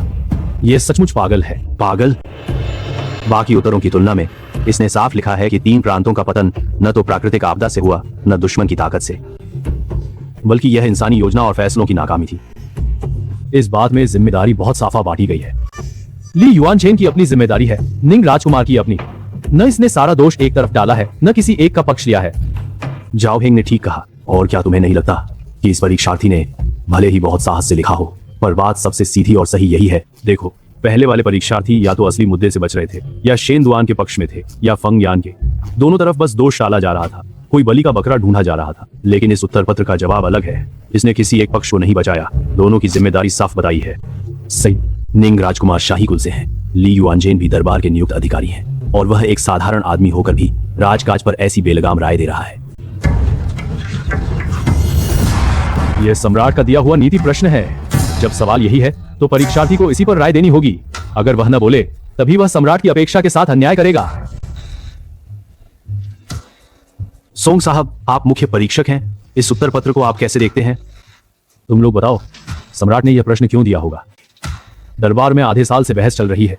शेन महामहिम सच कहने की हिम्मत नहीं करते और फंग साहब सच कहना चाहते ही नहीं। सम्राट को दरबार में सच्ची बात नहीं मिल रही, इसलिए उन्होंने स्वाभाविक रूप से शरद परीक्षा में यह पूछा। तो सोंग साहब, आपका मतलब यह है कि सम्राट ने यह प्रश्न इसलिए नहीं दिया कि विद्यार्थी असली बात टाल जाएं या किसी गुट में खड़े हों, बल्कि इसलिए कि वे सच बोलें। सम्राट सच सुनना चाहते हैं। विद्यार्थियों के पास न कोई पद है, न कोई गुट, न ऐसी हैसियत और जान माल जिसे बचाना हो, इसलिए उनकी बात ही सबसे सच्ची होती है। अगर यह बात बाहर फैल गई तो निंग राजकुमार के महल की तरफ से यह सच है कि निंग वांग सम्राट को छोड़कर भाग गया। अब क्या यह भी कहने नहीं दोगे? इस लड़के का साहस भी काबिल तारीफ है।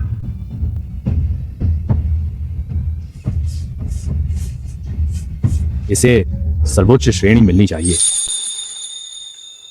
यिंगतियन प्रांत के मुख्य परीक्षक सोंग छिंग है।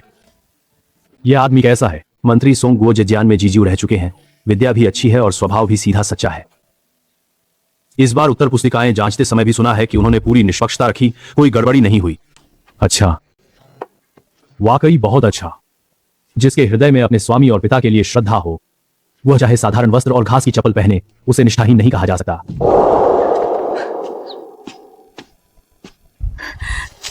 कुमार, क्या हुआ? तुम रो क्यों रहे हो? वेइबो वो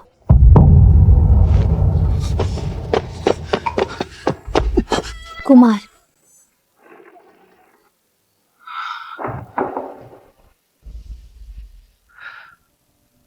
वही छोटे कुमार, आप लौट आए। मैं लौट आया हूं। वही मेरी परीक्षा खत्म हो गई। मैंने बहुत अच्छा किया है। शास्त्रीय लेखन भी अच्छा हुआ, नीति निबंध भी अच्छा लिखा है। मैं जरूर पास हो जाऊंगा। अच्छा, बस चयन हो जाए तो बहुत अच्छा। तब मालिक भी निश्चिंत हो जाएंगे। वेइबो को कुछ नहीं होगा। वेइबो को कुछ हो ही नहीं सकता। मैं किसी को ढूंढकर वेइबो का इलाज करूंगा।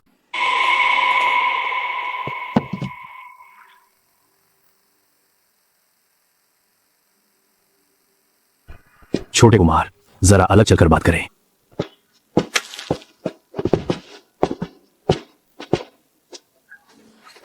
छोटे कुमार, यह बूढ़ा साफ साफ कहता है, वर्षों की मेहनत ने रोग बना दिया है। 5 अंगों को क्षति पहुंची है। ऊपर से पतझड़ की ठंडी हवा शरीर में उतर गई, सर्दी हड्डियों तक समा गई। मैं असहाय हूं। बाद असहाय? ये नहीं हो सकता। वैद्य जी, आप जरा फिर से देखिए। वेइबो की सेहत हमेशा अच्छी रही है। उन्हें कभी कोई बड़ी बीमारी नहीं हुई। ये कैसे हो सकता है? कैसे अचानक? छोटे कुमार, मैं 30 साल से वैद्य कर रहा हूं, मुझसे भूल नहीं हुई है। यह रोग 1-2 दिन में नहीं जमा। यह तो कई दशकों की थकान और टूट फूट का नतीजा है। जवानी में उन्होंने बहुत कष्ट झेले होंगे, बहुत मेहनत उठाई होगी। शरीर तो बहुत पहले ही भीतर से खोखला हो चुका था। इन सालों में वह बस जबरदस्ती खुद को संभाले हुए थे। शायद पिछले 1-2 सालों में उनका मन थोड़ा ढीला पड़ा। ऊपर से सर्दी शरीर में घुस गई, जैसे कोई पुराना खाली मकान तेज हवा का एक झोंका लगे तो बस। अत्यधिक परिश्रम से रोग हो गया। हाँ, बरसों की मेहनत ने ही रोग बना दिया। वही वो जवान दिनों में दादाजी के संग पुस्तक सेवक थे। उत्तर दक्षिण हर जगह गए, बहुत कष्ट उठाए। उन सालों में वही वो ने कभी एक बार भी शिकायत नहीं की। कभी यह तक नहीं कहा कि थक गया हूं। हर दिन बस मुस्कुराते ही रहते थे, मानो आसमान भी टूट पड़े तो न डरे।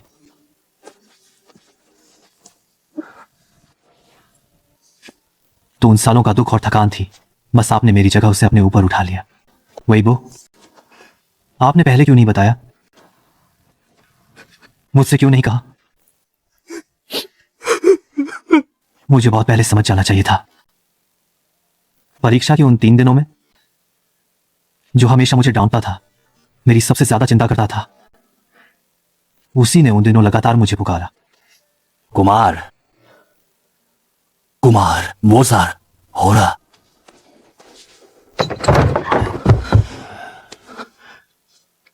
वही वो, मैं यहां हूं, मैं यही हूं। कुमार, अब मलाल मत कीजिए। मलाल मत करूं? लेकिन मैं मलाल ना करूं तो कैसे?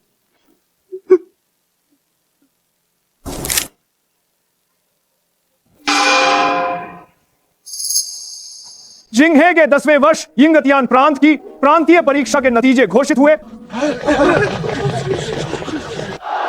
मैं पास हो गया। मैं पास हो गया। भाई साहब, जरा देखिए, क्या वो मेरा नाम है ना? पहला स्थान किसका है? वेई निशेंग। जिएयुआन वेई निशिंग है। कौन सा वेई निशिंग?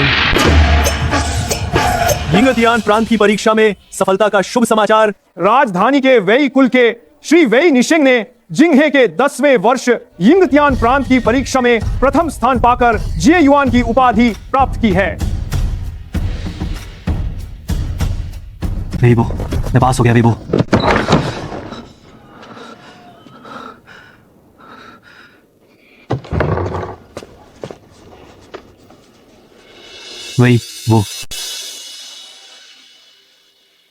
वेइबो, यिंगतियान प्रांत की परीक्षा में पहला स्थान आया है, मैं पास हो गया। युवराज पास हो गए। युवराज पास हो गए। वेइबो, अब कुछ मत कहिए, आप ठीक हो जाएंगे। मैं राजवैद्य से कुछ और दवाइयां लिखवाता हूं, आप खा लेंगे तो ठीक हो जाएंगे मालिक। इस बार हमें फिर पदावंत कर दिया गया। वेइबो, वो मालिक का पद बढ़ा, मालकिन ने बच्चे को जन्म दिया, बेटा हुआ है। मालिक, नाम देने के लिए आपका धन्यवाद। अब से मैं भी वही परिवार का सदस्य हूं। मालिक, मैं छोटे मालिक की अच्छी तरह देखभाल करूंगा। छोटे मालिक कहा था कि मुझे पहले की तरह आपकी सेवा करने देंगे। अब मैं कुलदेवालय में जा सकता हूं। मालिक, छोटे मालिक ने पहला स्थान पाया है। सचमुच पहला स्थान। मालिक, आंजी, आओ। उनीस आ गया। मैं बड़ा हो गया हूं, लेकिन मैं अभी आपका भार चुका भी नहीं पाया। युवराज, धैर्य रखिए। वही वो को सबसे ज्यादा चिंता आपकी ही थी। अगर रो रोकर आपने अपनी सेहत खराब कर ली तो वही वो भी स्वर्ग में चैन से नहीं रहेंगे। आज से आगे इस दुनिया में एक ऐसा इंसान कम हो गया जो सचमुच मुझसे स्नेह करता था। वो बुजुर्ग जिसने मुझे कौर कौर खिलाकर बड़ा किया चला गया। युवराज, आपने पूरी रात आंख तक नहीं मूंदी। पहले वही बो का चेहरा साफ करवा दें और उनके कपड़े बदलवा दें। वही बो को जीते जिस सबसे ज्यादा साफ सुथरा रहना पसंद था, आप जानते हैं। सबसे बढ़िया कपड़ा लाओ, वही बो को पहनने में आराम रहे।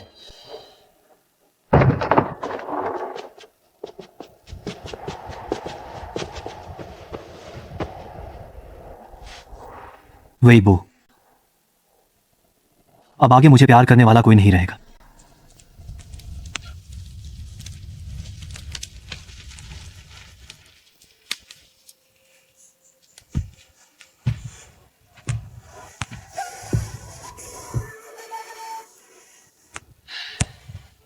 निशेंग, तुम्हारा गुरु आ गया है।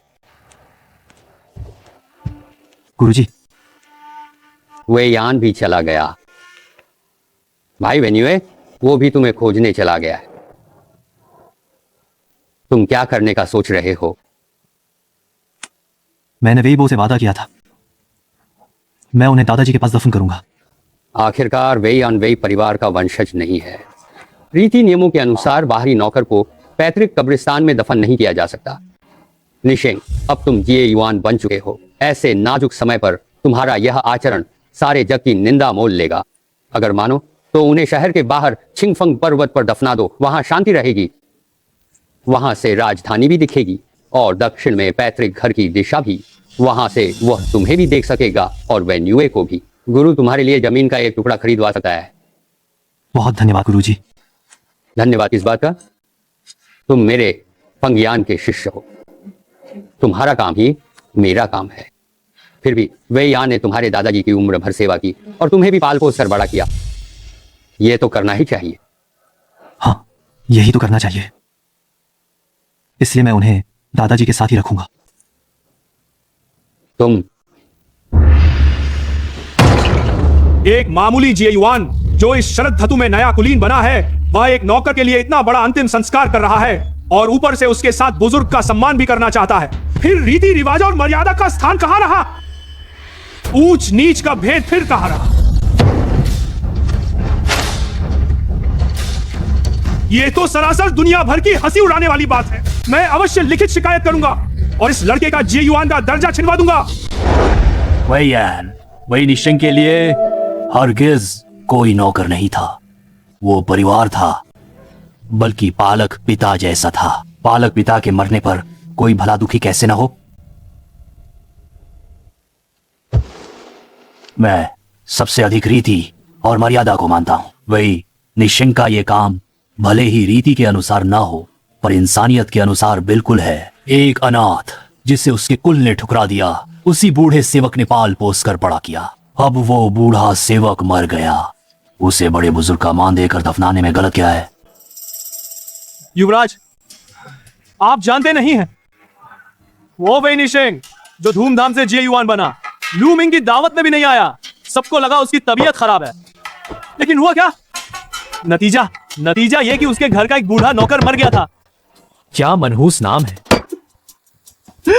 वो निकम्मा तो घर में बैठा शोक मना रहा था, सचमुच शोक मना रहा था, एक नौकर के लिए। बताइए, हंसी की बात नहीं है क्या? मेरे लिए वे वो दादा नहीं थे, दादा से भी बढ़कर थे। अगर वे या ना होते तो मैं वही निशिंग भी ना होता। वेईबो का उपनाम वही है, ये मेरे दादा ने दिया था, नाम मैं दूंगा, मुझे कोई नहीं रोक सकता। जब वेई झेंग जीवित थे, वेई आन ने आगे पीछे सेवा की, कभी एक शिकायत तक नहीं की। वेई झेंग के मरने के बाद एक बूढ़े सेवक को गोद में शिशु उठाए पिछवाड़े वाले आंगन में धकेल दिया गया और उसने अकेले ही उसे बड़ा किया। क्या सिर्फ नौकर कहलाने की वजह से मरने के बाद भी वो अपने मालिक के पास नहीं रह सकता? और इतना वफादार आदमी, उसे भला नौकर कैसे कहा जा सकता है? छोड़ो भी, तुम जो करना चाहते हो वही करो, मैं अब तुम्हें नहीं रोकूंगा। छिंगफेंग पर्वत की तरफ की जमीन खरीदी जा चुकी है। अगर तुम्हारा मन बदले तो मुझे कभी भी बता देना। मैं अपना फैसला नहीं बदलूंगा। वेईबो ने सारी उम्र मेरा इंतजार किया है, मैं उन्हें यूं इंतजार में नहीं छोड़ सकता।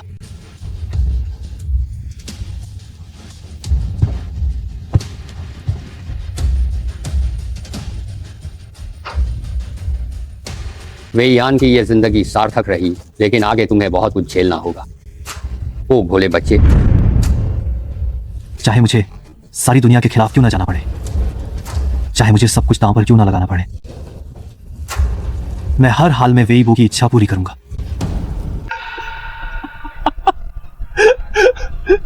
युवराज, आप ही बताइए, दुनिया में ऐसे लोग भी कैसे होते हैं?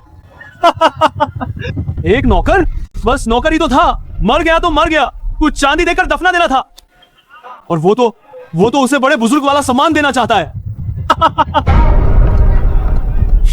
एक नौकर के लिए अंतिम संस्कार की ऐसी मर्यादा, वाह क्या खूब, एक नौकर के लिए ऐसी मर्यादा। बिल्कुल, मेरे दादा भी यही कहते हैं, इस आदमी को ना रीति का ज्ञान है, ना ऊंच नीच की समझ। अगर आगे चलकर यह दरबार में पहुंचा तो निश्चित ही विपत्ति बनेगा।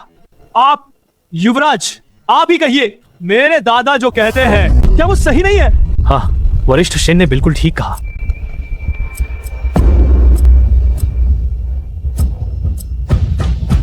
मुझे एक काम याद आ गया, मैं पहले चलता हूं। ये शराब तुम आराम से पीना, मेरी तरफ से।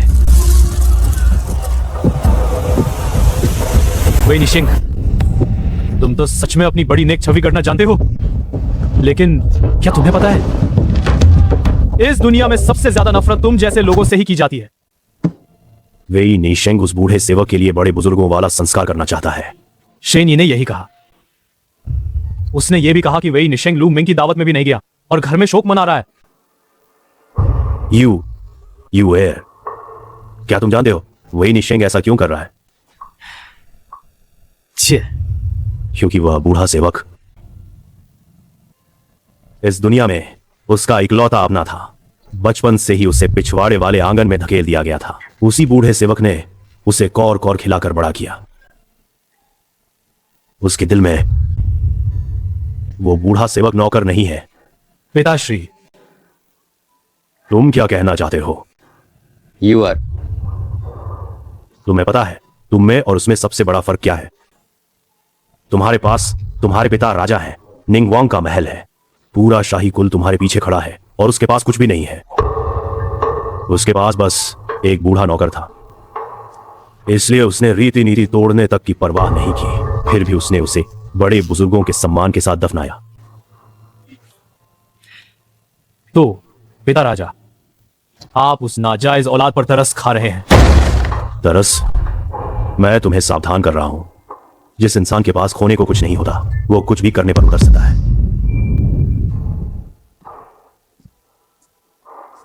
तुम्हारी बुआ ने कहा है शाही कुल की तरफ से वो तुम्हारे लिए बात करेंगी, लेकिन एक शर्त है, हमें कुछ दिन शांत रहना होगा, फिर कोई मुसीबत नहीं खड़ी करनी, खासकर तुम्हें। इस दौरान वेई निशेंग से फिर पंगा मत लेना। वो अभी सबकी नजर में है, तुम उसके पास जाओगे तो सीधे तलवार की धार पर चढ़ोगे। मैं समझ गया।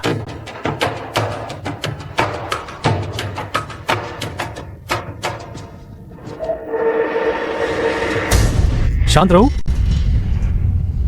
मैं शाही खून का राजकुमार हूं। अगर मैं सचमुच उसकी तलवार की धार पर भी जा टकराऊं तो क्या वह तलवार पीछे नहीं खींचेगा? वाह, खूब कहा, बहुत सही कहा।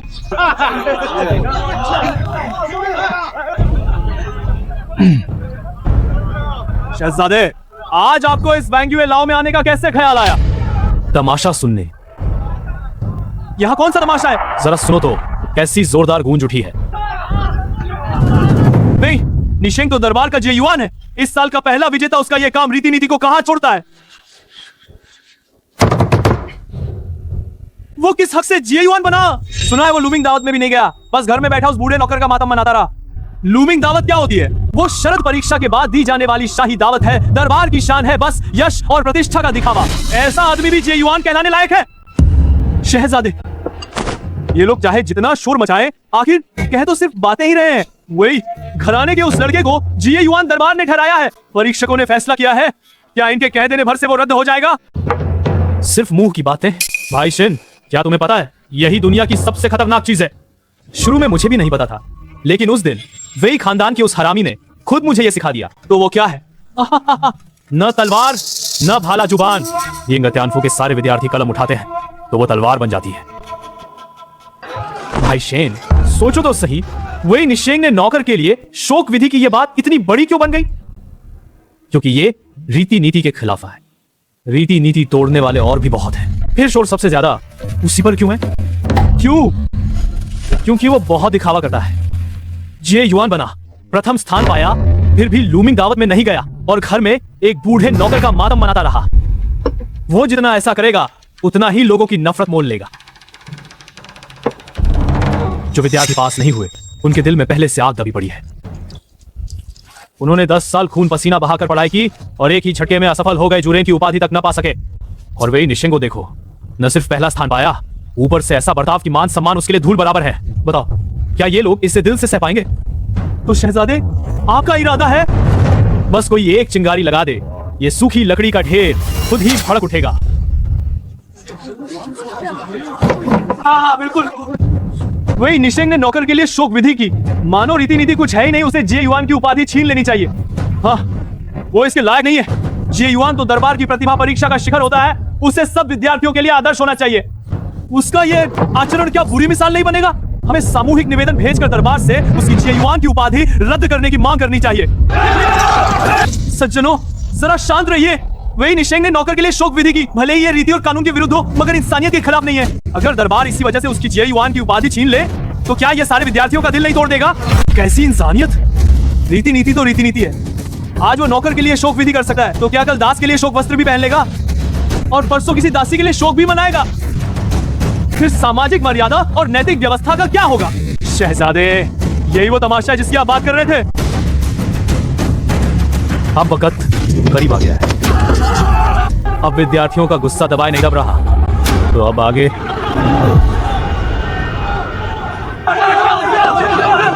साथियों, शांत हो जाइए। आपस में धक्का मुक्की करना कैसी शर्म की बात है? तुम सबके मन का गुस्सा मैं समझता हूँ। दोस्तों, यहाँ खड़े होकर बहस करने से क्या हासिल होगा? जिसमें हिम्मत है वो मेरे साथ वही निवास चले। हम उसके मुंह पर पूछेंगे कि जेयुआन होकर भी वो लूमिंग दावत में क्यों नहीं गया और घर में एक नौकर के लिए शोक क्यों मनाता रहा। अगर वो जवाब दे गया तो हम उसे मान लेंगे। अगर वो जवाब न दे पाया तो हम दरबार से उसका जेयुआन का दर्जा छीनने की गुजारिश करेंगे। उसका जेयुआन का दर्जा छीन लो। उसका जेयुआन का दर्जा छीन लो। उसका जेयुआन का दर्जा छीन लो। उसका जेयुआन का दर्जा छीन लो। जेयुआन का दर्जा छीन लो। उसका जेयुआन का दर्जा छीन लो। उसका जेयुआन का दर्जा छीन लो। चलो भाई, निवास चलते हैं।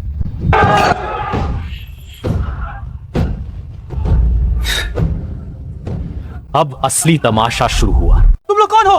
तुम लोग जबरदस्ती अंदर नहीं घुस सकते। कौन सा वे निवास विवास? हम वे जीवान से मिलने आए हैं, उसे बाहर बुलाओ। हाँ, उसे बाहर आने दो, हमें जवाब दे। छुयांग, भीतर वाले कमरे में जाओ। मालिक, लेकिन कुछ नहीं होगा।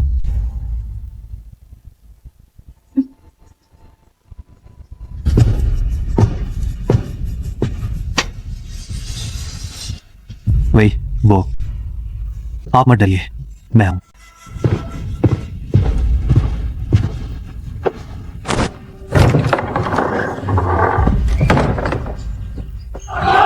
आप सब लौट जाइए, हमारे मालिक शोक मना रहे हैं, वे किसी से नहीं मिलेंगे। शोक मना रहे हैं? किसके लिए शोक मना रहे हैं? एक नौकर के लिए, एक जिये युआन एक नौकर के लिए शोक मना रहा है। ये बात फैल गई तो दुनिया हंसेगी नहीं क्या? क्या बक रहे हो? छुई फू, हटो। वही निशिंग, आजकल जिन कविताओं को ये विद्यार्थी फाड़ डालना चाहते हैं, तुम उनका जवाब दे पाओगे? आप सब मेरे वही निवास पर किस काम से आए हैं? वही निशिंग, हम आज तुमसे एक बात पूछने आए हैं। कहिए। तुम दरबार के जिये युआन हो, नई सूची में प्रथम आए हो, फिर भी लूमिंग भोज तक में नहीं गए और घर में एक नौकर के लिए शोक मना रहे हो। तुम्हारी नजर में दरबार की कोई इज्जत है भी या नहीं? रीति नीति का कोई मान है या नहीं? ऊंच नीच का कोई भेद है या नहीं? तुम जिये युआन कहलाने लायक हो भी? हाँ, तुम जिये युआन कहलाने लायक हो भी।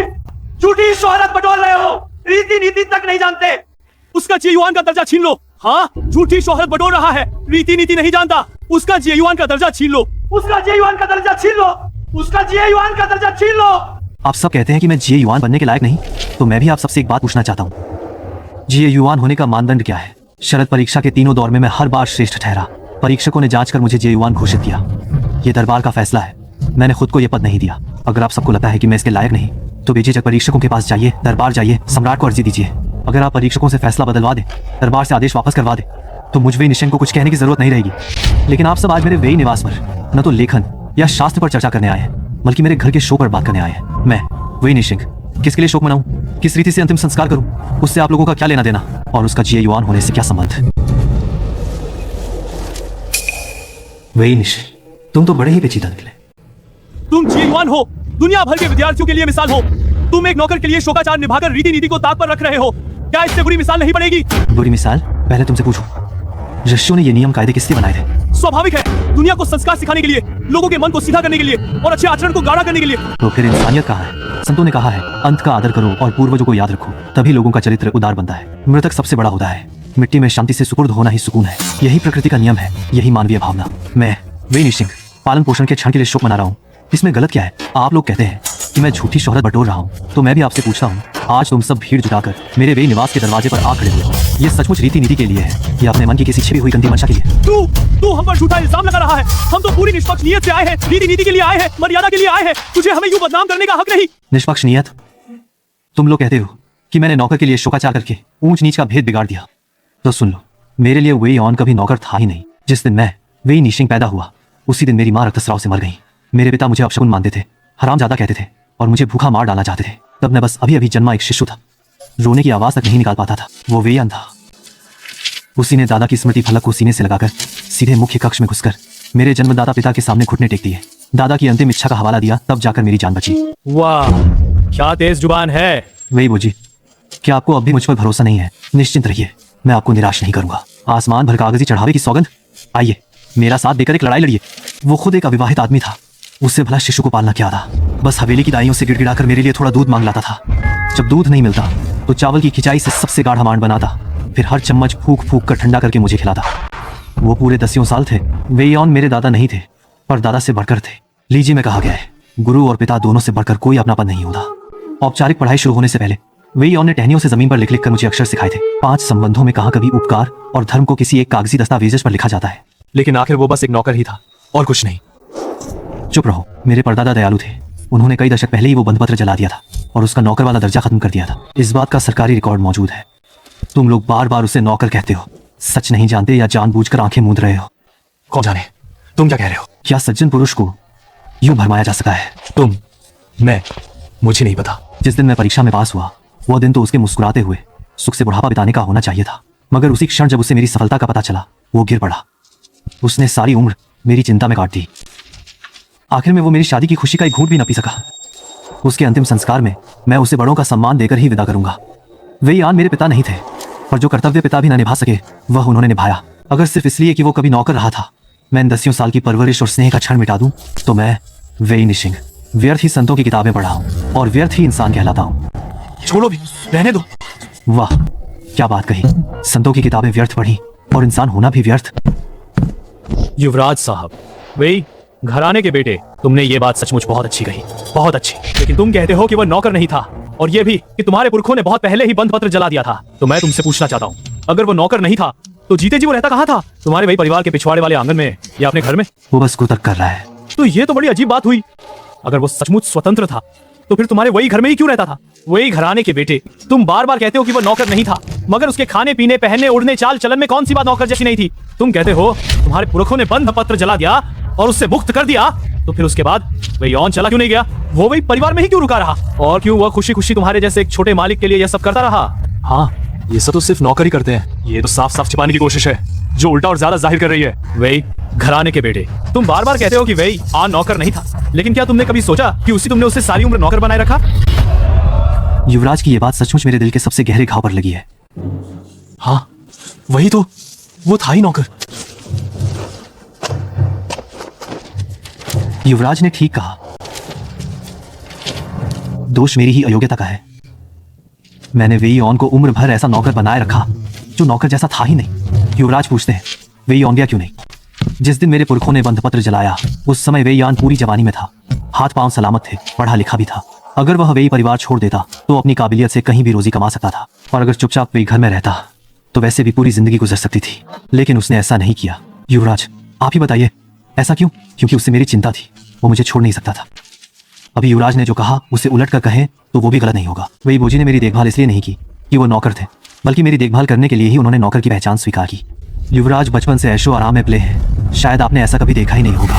वाह, क्या बोलने का ढंग है। लेकिन इतना सब कहकर भी तुमने मेरे सवाल का जवाब नहीं दिया। जो कुछ वो पहले करता रहा, क्या वह सब किसी नौकर के काम नहीं थे? अगर उसने नौकरों वाले काम किए तो क्या वो नौकर नहीं कहलाएगा? युवराज ने अच्छा प्रश्न किया। तो मैं भी युवराज से एक बात पूछूं?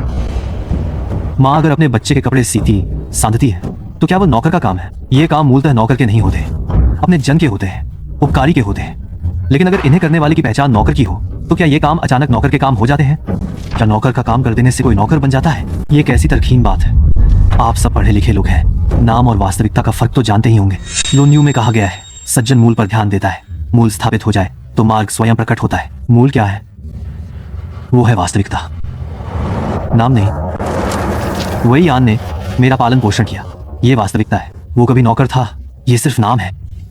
नाम के कारण सत्य को मिटा देना, नाम के सहारे उपकार को ढंक देना, क्या संतों ने हमें यही सिखाया है? वाह, ग्रंथों के उद्धरण पर उद्धरण सचमुच बड़ा विद्वान हो। लेकिन तुम जो कह रहे हो वो सब भावनाएं हैं। दरबार कानून की बात करता है, रीति और विधि के कानून की।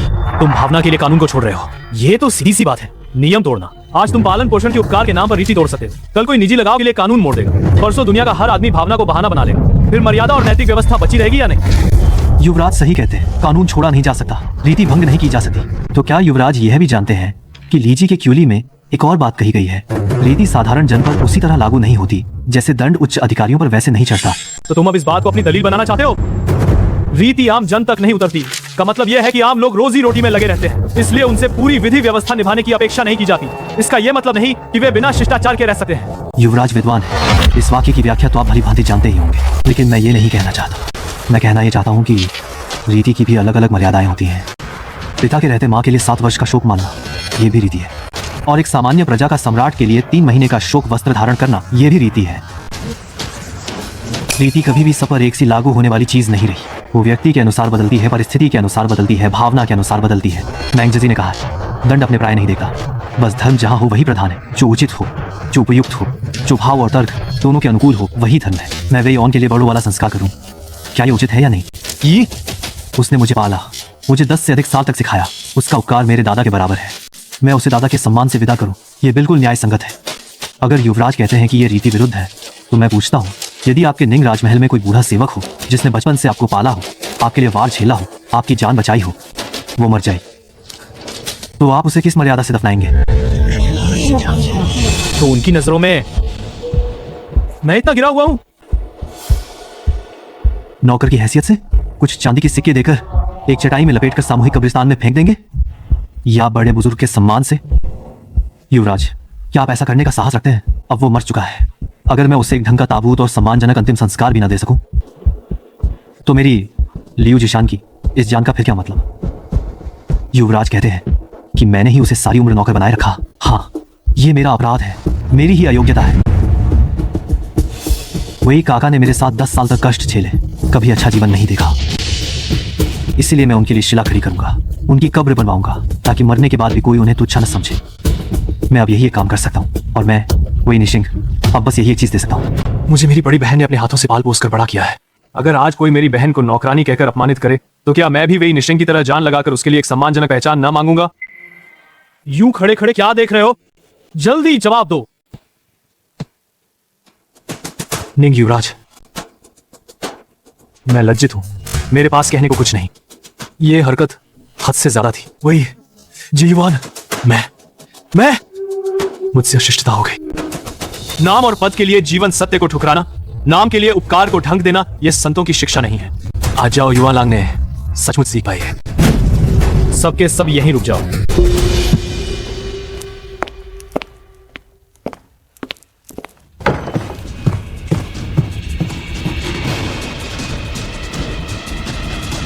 निंग युवराज, आप बिना अनुमति मेरे भी परिवार के शोक गृह में घुस आए हैं। क्या ये कुछ ज्यादा ही अशिष्टता नहीं है? वही निशिंग, आज तुम्हारी इन बातों ने मेरे साथ आए विद्वानों को बिल्कुल निरुत्तर कर दिया। मेरी सारी ढाक ही जाती रही, लेकिन तुम्हें लाख बार भी ऐसा नहीं करना चाहिए था। मेरा उदाहरण नहीं देना चाहिए था। जियांग्यू, क्या कहा तुमने? अगर वो मेरे निंग राजमहल का कोई बूढ़ा नौकर होता तो क्या वही परिवार का ठुकराया हुआ कोई लड़का भी मेरी बराबरी में रखा जा सकता है? वही निशेंग, तुम न उसके लिए शिला खड़ी करना चाहते थे, न कब्र बनवाना चाहते थे, ताकि सब जान ले कि वो नौकर नहीं था। तो आज मैं तुम्हें साफ बता देता हूं, वो बस एक नौकर ही था।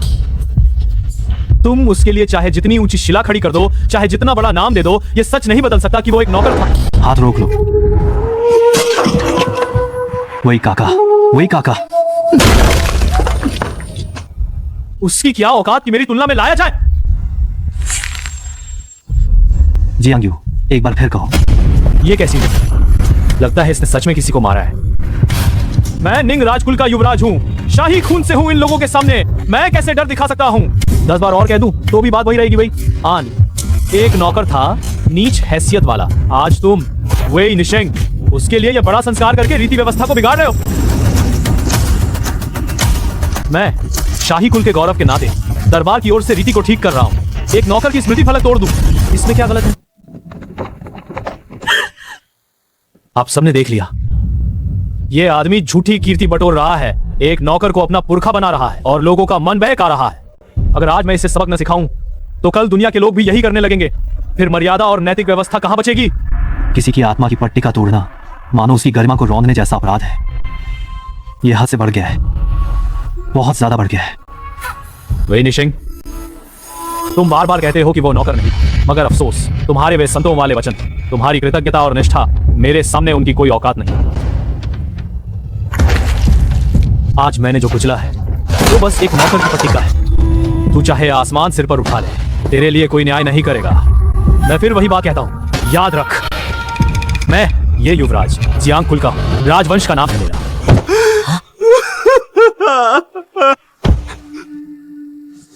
हाँ, यही एहसास मेरे लिए जाना पहचाना है। शियान प्रांत में मुझे यही एहसास सबसे ज्यादा भाता है। वही घराने के छोरे, मैं तुझे एक बात समझाता हूं, अगर अकल है तो ये मातम यहीं समेट दे। एक नौकर ही तो था, पतला सा ताबूत दे, मिट्टी डाल और जल्दी से दफना दे। अगर तू यूं ही हंगामा करता रहा, मामला मंत्रालय तक और निरीक्षण दफ्तर तक ले गया, तो तेरी ये प्रथम विद्वान की उपाधि सच में नहीं बचेगी। मैंने तुझे जाने दिया था क्या? जियांग्यू, क्या तू सच में मुझे यही रोकने की सोच रहा है?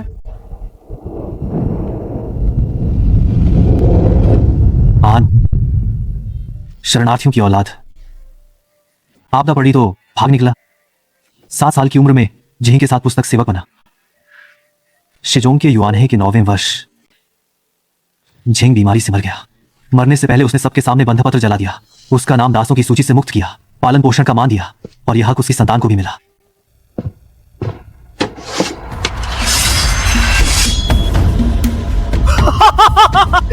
तू वेई नियशेंग, एक गरीब घर का विद्वान, माँ बाप ने तुझे ठुकराया, कुल वालों ने तुझसे मुंह मोड़ा, तू मुझसे किस दम पर लड़ेगा?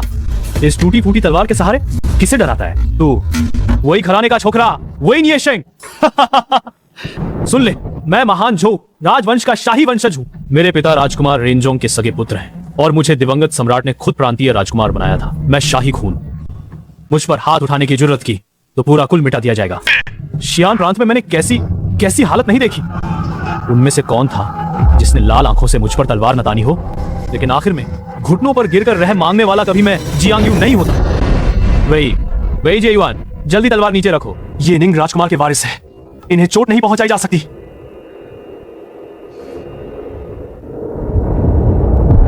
वही वो पूरी जिंदगी कभी सीधा खड़ा नहीं हो पाया। वो घुटनों पर गिरकर लोगों से विनती करता रहा, घुटनों के बल ही दूध मांगता रहा। वो सारी उम्र झुका रहा, सिर्फ इसलिए कि मैं सीधा खड़ा रह सकूं। लेकिन आखिर में मर जाने के बाद भी उसकी पट्टिका लोगों ने पैरों तले कुचल दी। जियांग यू वो जिशु को जानता है। उसके पिता और भाई को चू के राजा पिंग ने मरवा दिया था और वो भागकर वो राज्य पहुंचा। 16 साल बाद उसने वो की सेना का नेतृत्व करके यिंग राजधानी को जीत लिया। तब तक राजा पिंग मर चुका था। फिर भी वो जिशु ने उसकी कब्र खुदवाई और अपने पिता भाई का बदला लेने के लिए उसकी लाश पर 300 कोड़े बरसाए। ये वो जिशु की बात क्यों कर रहा है? ये मुझको मारने की हिम्मत नहीं कर सकता। किसी ने वो जिशु से पूछा था, राजा पिंग तो मर चुका है, फिर उसकी लाश को कोड़े क्यों मारने हैं? मरा हुआ चला गया पर घृणा खत्म नहीं होती। गोंग्यांग परंपरा कहती है, यदि पिता या भाई को बेगुनाह मार दिया जाए तो पुत्र को प्रतिशोध का अधिकार है। अभी तक तू मर्यादा और धर्म की ही दुहाई दे रहा था, है ना? तो अब यही संतों द्वारा ठहराया गया सिद्धांत है। यही वो मर्यादा है जिसे आकाश पृथ्वी भी स्वीकारते हैं। पीछे नहीं हट सकता। मैं निंग राजकुमार का वारिस हूँ। इन लोगों के सामने जरा सा भी डर नहीं दिखा सका। वे नियशेंग, वो जिशु ने एक अत्याचारी राजा के खिलाफ हाथ उठाया था और तू शाही खानदान पर हाथ उठाना चाहता है? ये कैसी बेहुदा दलील है तेरी? दलील? ठीक है, तो आ तुझसे दलील ही कर लेता हूँ। वो जिशु ने अपने पिता की हत्या का बदला लिया था। वही आन मेरे पिता नहीं थे, लेकिन पिता से बढ़कर थे। आज तूने उनकी पट्टिका कुचली है। ये मेरे पिता पितरों की हड्डियां रौंदने से अलग कैसे है? लीजी के तांगोंग में कहा गया है, जो पिता सा स्नेह दे उसका उपकार रक्त संबंध जैसा होता है, और जब अपने रक्त मांस का अपमान हो तो बदला कैसे न लिया जाए। जियांग यू, अभी तू कह रहा था कि तू शाही वंश का है और तुझ पर हाथ डालने वाले का कुल दंड पाएगा। तो अब कान खोलकर सुन, क्या तूने नहीं सुना? एक हताश आदमी के क्रोध में 5 कदम के भीतर खून बह ही जाता है। जिस इंसान के पास खोने को कुछ नहीं होता वह सब कुछ दांव पर लगा सकता है। मैं तू हिम्मत नहीं करेगा। वही नियशेंग, अपनी आगे की जिंदगी के बारे में सोच, अपनी जे युआन की उपाधि के बारे में सोच। अगर तूने मुझे मारा तो तू भी मरेगा। तुझे फंग यान भी नहीं बचा पाएगा। मेरा भविष्य? क्या तुझे अब उसकी भी परवाह नहीं रही? मेरा भविष्य तो तू पहले ही पैरों तले कुचल चुका है। नहीं, वही नियशेंग, मैं निंग का युवराज हूँ। मेरा कुल नाम जियांग है। मैं राजवंश का हूँ। तूने हाथ उठाया तो तेरे घर की जब्ती होगी और तेरा कुल खत्म कर दिया जाएगा। निंग राजकुमार का वारिस मर गया। वही घराने के उस लड़के ने युवराज को मार डाला। उसने निंग राजकुमार के वारिस को मार डाला।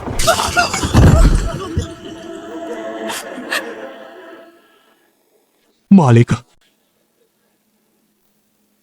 छुईफू, लकड़ी का गोंद लाओ। मैं वेबो की पट्टिका फिर से जोड़ दूंगा।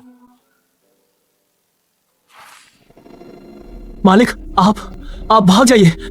मैंने पहले दक्षिण से आए आवारा लोगों से सुना था, दक्षिण में समंदर है और नावें बहुत दूर तक जा सकती हैं। हम साथ भागेंगे तो वे फिर। छुईफू। मालिक, तुम, छुनियांग और तुम्हारी माँ गुरुजी के घर जाओ। अभी इसी वक्त जाओ। मालिक, मैं नहीं जाऊंगा। अगर मैं चला गया तो आपका क्या होगा? आप पढ़े लिखे आदमी हैं, आप भाग नहीं पाएंगे। मैं बहुत से आवारा लोगों को जानता हूं। मैं जाओ, मैं तुमसे सलाह नहीं कर रहा हूं। गुरुजी के घर पहुंचकर कुछ मत पूछना। गुरुजी जो पूछें बस उसी का जवाब देना। अगर ना पूछें तो एक शब्द भी मत कहना। याद रखना। मालिक, आप मर जाएंगे। अगर कोई पूछे तो कहना कि मेरे कहने पर तुम फंग हवेली में शोक सूचना देने जा रहे थे। इसके अलावा तुम्हें कुछ नहीं पता और तुमने कुछ नहीं देखा। याद रखना। जाओ, कोई पीछे मुड़कर मत देखना। वेबो, अब हमारा अपना घर है, अपना ही घर। आज जिंघे के 10वें वर्ष के 8वें महीने की 50वीं तिथि पर आपका अयोग्य वंशज नीशिंग शुद्ध भेंट और धूप अर्पित कर पूर्वज वे महोदय की आत्मा को श्रद्धांजलि देता है। जब तक नीशिंग जीवित है, ये घृणा भी एक दिन के लिए नहीं मिटेगी। वो आप उसे तोड़ना नहीं चाहते थे। आप कहते थे थोड़ा और पकने दो, थोड़ा और मीठा होने दो, फिर तोड़कर मुझे खाने को दोगे। वही बेर का पेड़ जिस पेड़ के पेड़ के सारे पत्ते झड़ गए हों, वो भी फिर से हरा हो सकता है। वेबो, क्या आप भी फिर कभी लौट सकेंगे?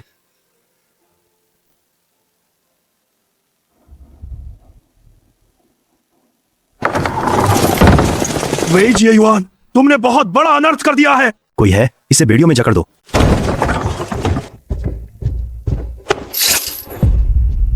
मैं इस वर्ष का जेयुआन हूं।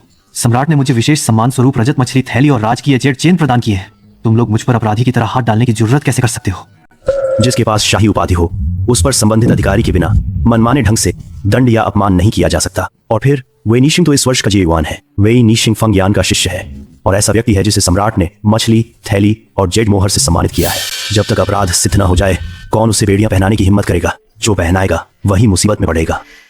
वे जियुआन, यह अधीनस्थ अधिकारी जानता है कि आपके पास उपाधि है और आप पर सम्राट की कृपा है, लेकिन निंग राजकुमार का उत्तराधिकारी आपकी हवेली में मारा गया है। यह जानलेवा गंभीर मामला है और अपने कर्तव्य के कारण हमें आपको यिंगतियान कार्यालय चलने का अनुरोध करना ही पड़ेगा।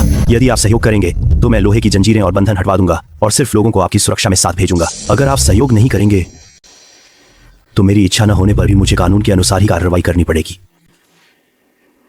मैं तुम्हारे साथ चलता हूं। वे जियुआन, आइए। ये मूर्ख बच्चा, उसे लगा कि वो अकेला सब सह लेगा तो बात खत्म हो जाएगी। उसे लगा कि उसके मरते ही यह मामला भी खत्म हो जाएगा। उसे लगा कि सारे रिश्ते नाते साफ कर देगा तो निंग वांग वो बूढ़ा कुत्ता उसे छोड़ देगा। 10-12 साल की उम्र में ही दूसरों के लिए फैसले लेना सीख गया। सचमुच मेरा ही शिष्य है। मालिक, क्या आप सचमुच? महल जाऊंगा। मालिक, अंधेरा हो चुका है। महल का फाटक। अगर महल का फाटक बंद है तो उनसे खुलवाओ। दरबार में मुझे 40 से भी ज्यादा साल हो गए, अभी तक कोई महल का फाटक मुझे रोकने की जरूरत नहीं कर पाए। उठो, तुम्हारे मालिक को कुछ नहीं होगा। फंग महोदय, मालिक वो। मैंने कहा ना, उसे कुछ नहीं होगा। जब तक मैं फंग यान जीवित हूँ, कोई उसे मरवा नहीं सकता।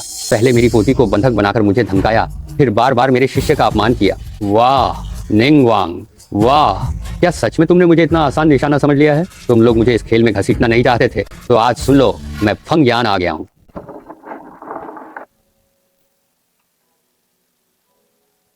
आपका प्रजा सेवक फंग यान महाराज को प्रणाम करता है। वांग छंग, महागुरु फंग के लिए आसन लगाओ।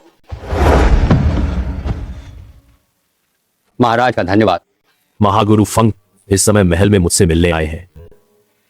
किस बात के लिए? मैं वे निशेंग के लिए आया हूं। अगर ऐसा है तो क्या महागुरु फंग जानते हैं कि उसने क्या किया है? जी, मुझे सब मालूम है। मालूम है? निंगवोंग का उत्तराधिकारी, दाझो राजवंश का शाही सदस्य, तुम्हारे शिष्य ने एक ही वार में उसके सीने को भेद दिया और तुम मुझसे कहते हो कि तुम्हें मालूम है? यह इस वृद्ध सेवक की ही अनुचित शिक्षा है। मैं 10,000 मौतों का भी दोषी हूं। अनुचित शिक्षा? मुझे तो लगता है तुमने उसे कुछ ज्यादा ही अच्छी तरह सिखाया है। इतनी कम उम्र में ही तलवार उठाकर हत्या करने की हिम्मत, और वह भी शाही खानदान के व्यक्ति की। महागुरु फंग, तुम्हारा यह होनहार शिष्य तो मेरे शाही रक्षकों से भी ज्यादा दिलेर निकला। निशेंग की यह हिम्मत तो महाराज की ही देन है, इसलिए स्वाभाविक है कि कुछ बड़ी होगी। मेरी देन है? महाराज ने स्वयं उसे वीर पुत्र कहा है, तो वह वीर कैसे न होगा? तो इसीलिए फेंग तैफू उसे बचाना चाहते हैं। यह वृद्ध मंत्री निशेंग के लिए सफाई देने का साहस नहीं करता। जो हत्या करे उसे मृत्यु मिले। राज्य का कानून बिल्कुल स्पष्ट है, पर यह वृद्ध मंत्री महाराज से बस एक विनती करता है। क्या बात?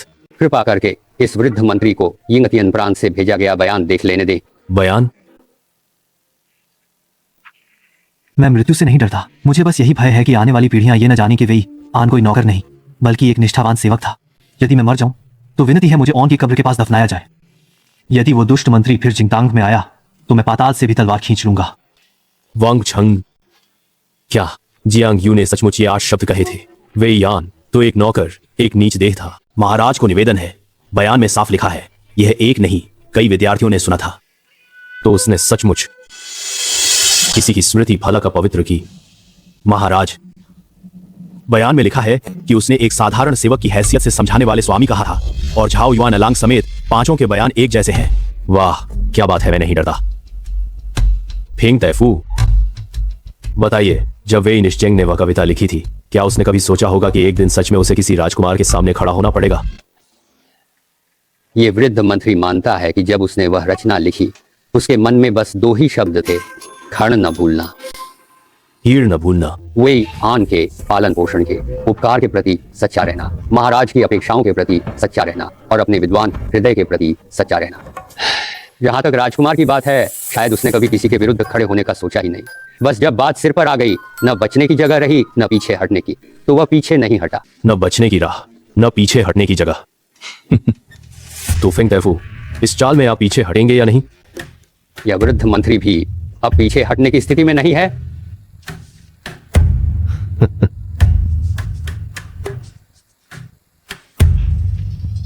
उसे फिलहाल यिंगतियन प्रांत में बंद रखा जाए, कोई यातना न दी जाए। सम्राट स्वयं पूछताछ करेंगे।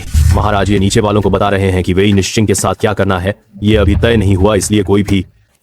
फेंग तैफू, आपने कष्ट उठाया। मैं आज आपसे आपके उस शिष्य की वजह से नहीं मिला। मैं आपसे इसलिए मिला हूं कि आप 3 राजवंशों के वरिष्ठ मंत्री हैं और मेरे स्वर्गीय पिता के विश्वास पात्र संरक्षक भी।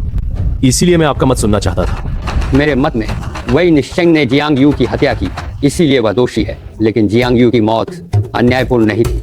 जियांग यू राजवंश का सदस्य होते हुए भी, अपने अपराधों के बोझ तले रहते हुए भी उसने पश्चाताप नहीं किया। उलटे राजधानी में मनमानी करता रहा, लोगों की स्मृति फलक तोड़ी, अपमानजनक बातें की और शाही उपनाम के बल पर लोगों को दबाता रहा। महाराज, महान झों की स्थापना के 100 से अधिक वर्षों में ऐसा उद्दंड शाही संबंध भी कभी नहीं हुआ। निश्चेंग ने उसे मारकर राज्य के कानून का उल्लंघन किया, लेकिन जियांग यू ने इन वर्षों में शियान प्रांत में जो कुछ किया, क्या उसमें उसने कभी राज्य के कानून की परवाह की? यह वृद्ध मंत्री निश्चेंग के लिए सफाई नहीं दे रहा। हत्या करने वाले को मृत्यु मिले, यह कानून इस वृद्ध मंत्री को किसी से अधिक अच्छी तरह मालूम है। मैं बस इतना कहना चाहता हूँ कि अगर जियांग यू आज निश्चेंग की तलवार से न मरता, तो कल किसी और की धार से मरता। उसकी मौत का कारण निश्चेंग नहीं, वो खुद था। फेंग तैफू महाराज के निंग राजकुमार और उसके पुत्र को मारने के इरादे की ओर इशारा कर रहे हैं। पेंगोंग, अंधेरा हो गया है, रात की हवा ठंडी है, आप जल्दी लौट जाइए। मैं कह चुका हूं, आज आपसे मिलना सिर्फ आपका मत सुनने के लिए था। जहां तक आपके उस शिष्य की बात है, उस पर मेरा अपना निर्णय होगा। महाराज का धन्यवाद। वांग छंग, बताओ, इस दुनिया में ऐसे लोग कैसे होते हैं, खून के रिश्ते नहीं, फिर भी उनसे बढ़कर खून का रिश्ता नहीं, पर स्नेह वैसा ही। महाराज, क्या आपको लियू झोंगोंग याद है? हाँ, लियू झोंगोंग, वे शिजोंग सम्राट के सेवक सहचर थे। दशकों तक एक दिन भी उनका साथ नहीं छोड़ा। जिस दिन शिजोंग सम्राट का देहांत हुआ, उस दिन हिजड़ा लियू रोते रोते बेहोश हो गया था और होश में आने के बाद उसने सबसे पहले महाराज को राज चिन्हों वाला वस्त्र पहनाया। फिर जब महाराज विधिवत सिंहासन पर बैठे, तो उसने 7 दफन होने की अनुमति मांगी। मैंने स्वाभाविक ही अनुमति नहीं दी, पर किसे पता था कि वह फिर भी पूर्व सम्राट के दफन के दिन आत्महत्या कर अपने स्वामी के साथ चला जाएगा। महाराज ने उसे दफन का सम्मान भी दिया, शिलालेख भी दिया और मरणोपरांत उपाधि भी। कुछ लोगों ने कहा था कि यह रीति के विरुद्ध है। तब महाराज ने भी कहा था, मेरा निर्णय हो चुका है। जब लियू झोंगोंग तक ऐसे थे, वांग छंग दास उपस्थित है। कल सुबह सुबह मेरा मौखिक आदेश यिंगतियन प्रांत को पहुंचा देना। वेई निश्चेंग के मामले में जब तक मेरा आधिकारिक आदेश न आए और उसकी उपाधि न छीनी जाए, वह अब भी दरबार का मान्य विद्वान है। कोई भी उसे यातना नहीं देगा, जबरन बयान नहीं लेगा और उसका अपमान नहीं करेगा। दासी आज्ञा का पालन करेगी। और भी शांशी के गवर्नर ली युआनचेन को भी दंडित किया जाए। साथ ही निंग राजकुमार को कुल परिषद में निगरानी में रखा जाए। महाराज तो पहले से ही निंग राजकुमार पर भूभाग गंवाने का अपराध लगाकर राजवंश को साफ सुथरा और भयभीत करना चाहते थे, ताकि फंग यान के मरने के बाद शिन दुआन की ताकत इतनी न बढ़ जाए कि काबू से बाहर हो जाए और आगे चलकर उसे कभी भी मरवा देने का एक वैध कारण भी हाथ में रहे। निंग राजकुमार से जुड़ी इस पूरी बाजी में निंग राजकुमार और उसका बेटा शतरंज की बिसात पर पहले से मारे हुए मोहरे थे। फंग यान ऐसी तलवार था जो तलवार बनना नहीं चाहता था, और वेई निशेंग वह मछली था जिसे जियांग यू अनजाने में इस खेल में खींच लाई। लेकिन छोटी मछली ने बड़ी मछली वेई निशेंग पर जो ये वार किया, उसने पूरी बाजी ही तोड़ दी। अब फंगयान को खुद मैदान में उतरना ही पड़ा। शांशी के गवर्नर की कुर्सी खाली हो गई और शेन दुआन के सिर पर भी सम्राट की भाभी तलवार लटक गई।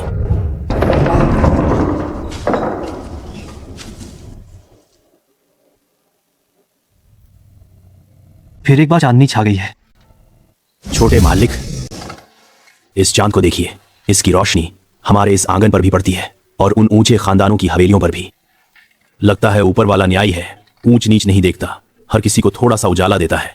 क्या मुझे थोड़ी ज्यादा रोशनी वाला एक दिया मिल सकता है?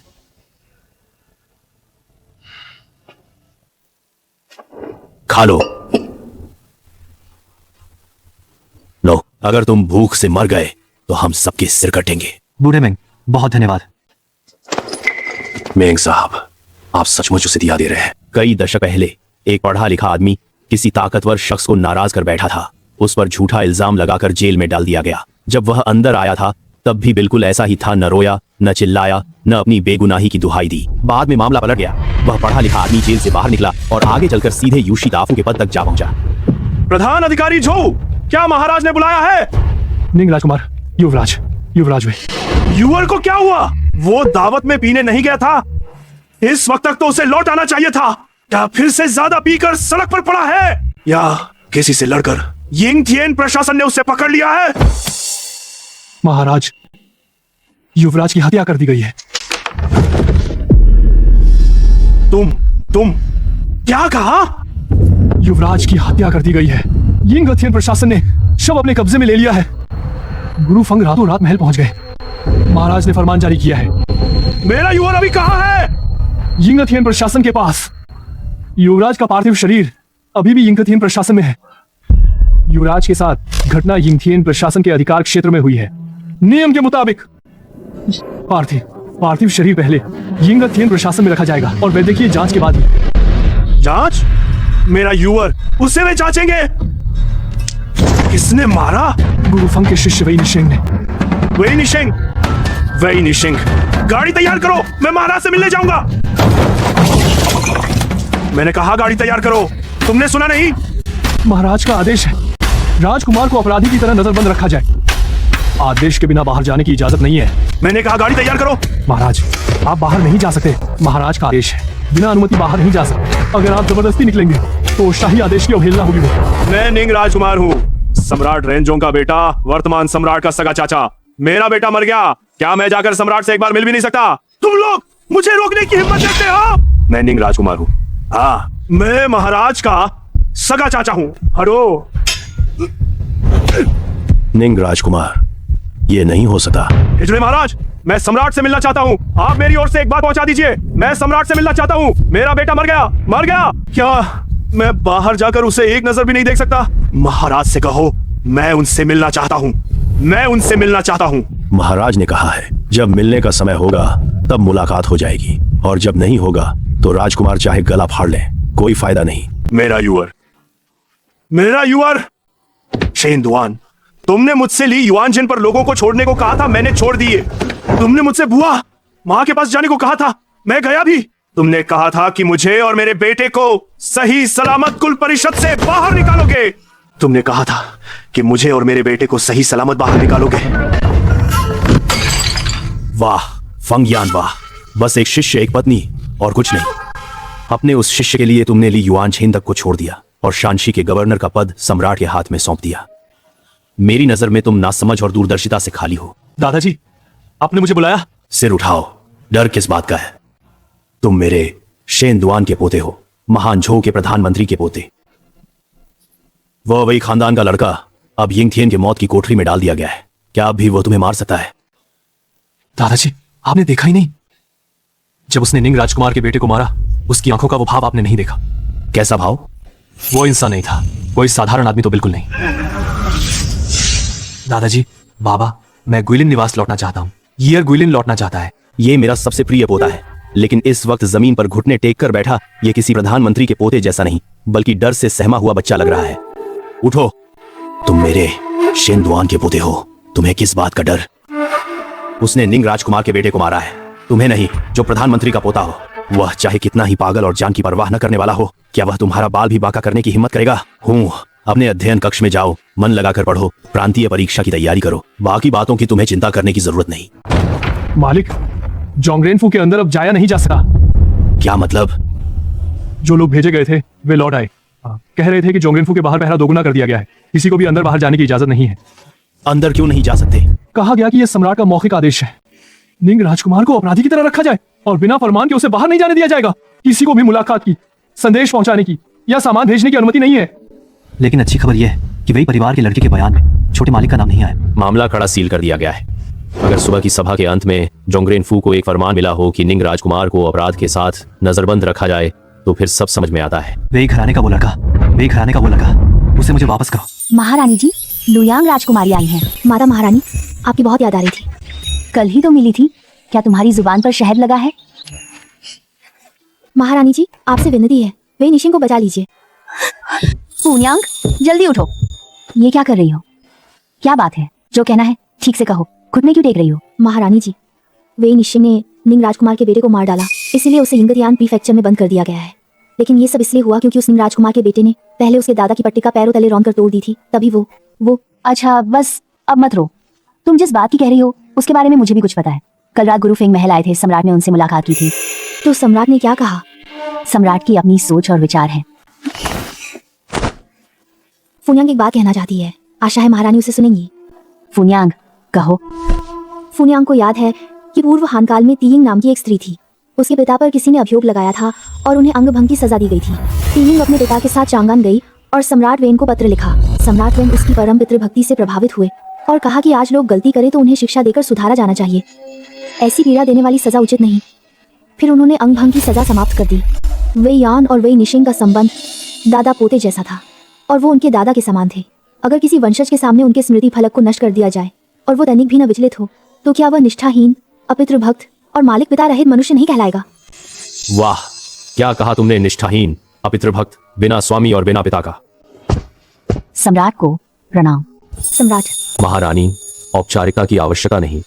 कल रात फेंग महामहिम मुझसे विनती करने आए थे और आज सुबह उनकी पोती मेरी महारानी से विनती करने चली आई है। तुम्हारा वही निशेंग से न कोई रिश्तेदारी है न कोई नाता, फिर तुम इतनी क्यों व्याकुल हो? सम्राट, फुन्यांग का वेई निशेंग से कोई नाता नहीं है, ऐसा नहीं है। वेई निशेंग मेरे नाना के शिष्य हैं और फुन्यांग उनके नाना की पुत्री है।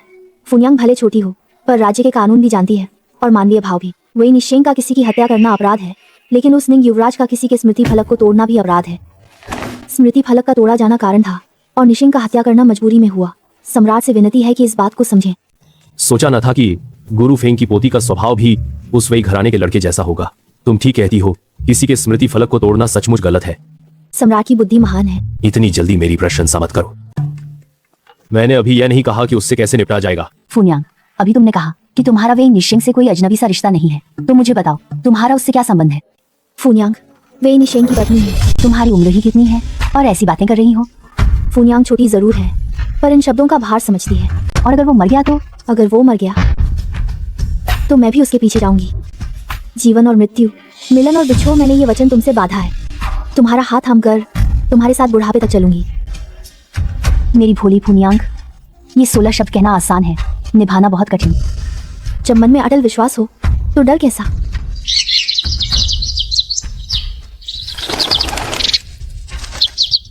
नहीं पता फुन्यांग अभी कैसी होगी। खुश होती है तो हंसती है, दुखी होती है तो रोती है, गुस्सा आती है तो गाल फुला लेती है। उसके मन में कोई बात छिपी नहीं रहती। उसे बड़ी राजकुमारी ने जबरदस्ती महल में रोके रखा है। वो वेयान को श्रद्धांजलि देने भी नहीं आ सकती, न मुझसे मिलने। वो जरूर बहुत चिंतित होगी। छोटे श्रीमान वे, बहुत दिनों बाद मुलाकात हुई। खोजावा, शियान दरवाजे के बाहर उस छोटे आंगन में जब तुम्हें देखा था तब से तुम काफी लंबे हो गए हो।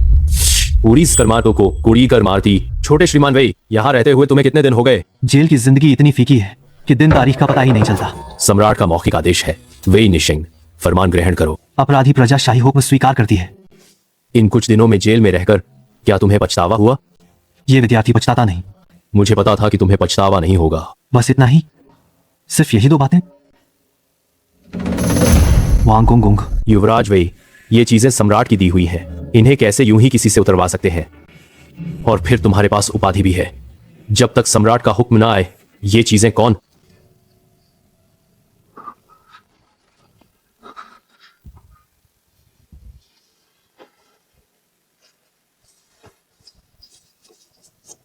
युवराज वेई, उस साल जब हम पहली बार मिले थे, सम्राट ने जो कहा था वह तो लाख मोल की बात थी।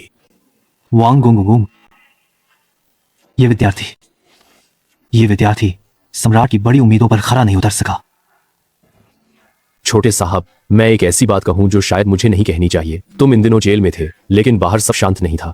महागुरु फंग रातों रात महल पहुंचे और राजकीय अध्ययन कक्ष में सम्राट से लगभग आधा पहर बात करते रहे। चिनसिए भले बाहर अध्ययन यात्रा पर है, फिर भी उन्होंने गुओज जियान को संदेश भेजा, अपने शिष्यों को इकट्ठा किया और कहा कि वे सब मिलकर तुम्हारे पक्ष में दरख्वास्त देंगे। और एक युवती भी है।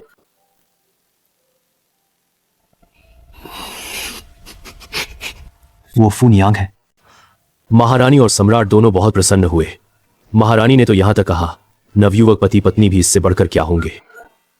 इसमें भला क्या कमी हो सकती है।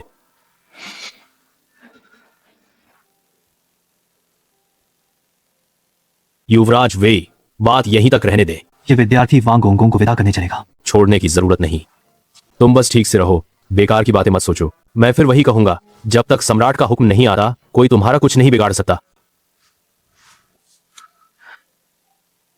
वही वो गुरुजी अभी हैं, फुनियांग भी है, मैं अकेला नहीं हूं। आज दोनों मुकदमों की संयुक्त पुनः सुनवाई है। निंग वांग और वेई परिवार का वह लड़का साथ में दरबार में पेश होंगे। भाई को छोड़ देने का अपराध और हत्या का अपराध, दोनों मामलों की सुनवाई साथ होगी। और सुना है कि आज फंगोंग ने बीमारी का बहाना किया है, वे सुबह के दरबार में नहीं आएंगे। बीमारी का बहाना? ऐसे वक्त बीमारी का बहाना? उसका शिष्य तो अभी दरबार में मुकदमे के लिए पेश होने वाला है और वो नहीं आएगा। आ भी जाए तो क्या, जिसकी हत्या हुई है वह राजवंश का सदस्य है। क्या निंगवांग के युवराज की मौत कोई मजाक है?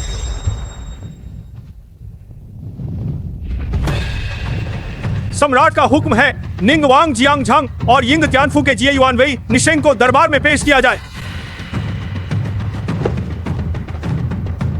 सिर्फ 21 दिनों में ही निंगवांग की हालत ऐसी हो गई। जिंगहे के 10वें वर्ष 8वें महीने की 27वीं तारीख को निंगवांग जियांगझांग पर अपने भाई को छोड़कर भूमि गंवाने के अपराध और यिंग त्यानफू के जिये युआन वेई निशेंग द्वारा निंगवांग के युवराज जियांग यू की हत्या के मामले की संयुक्त सुनवाई की जाती है।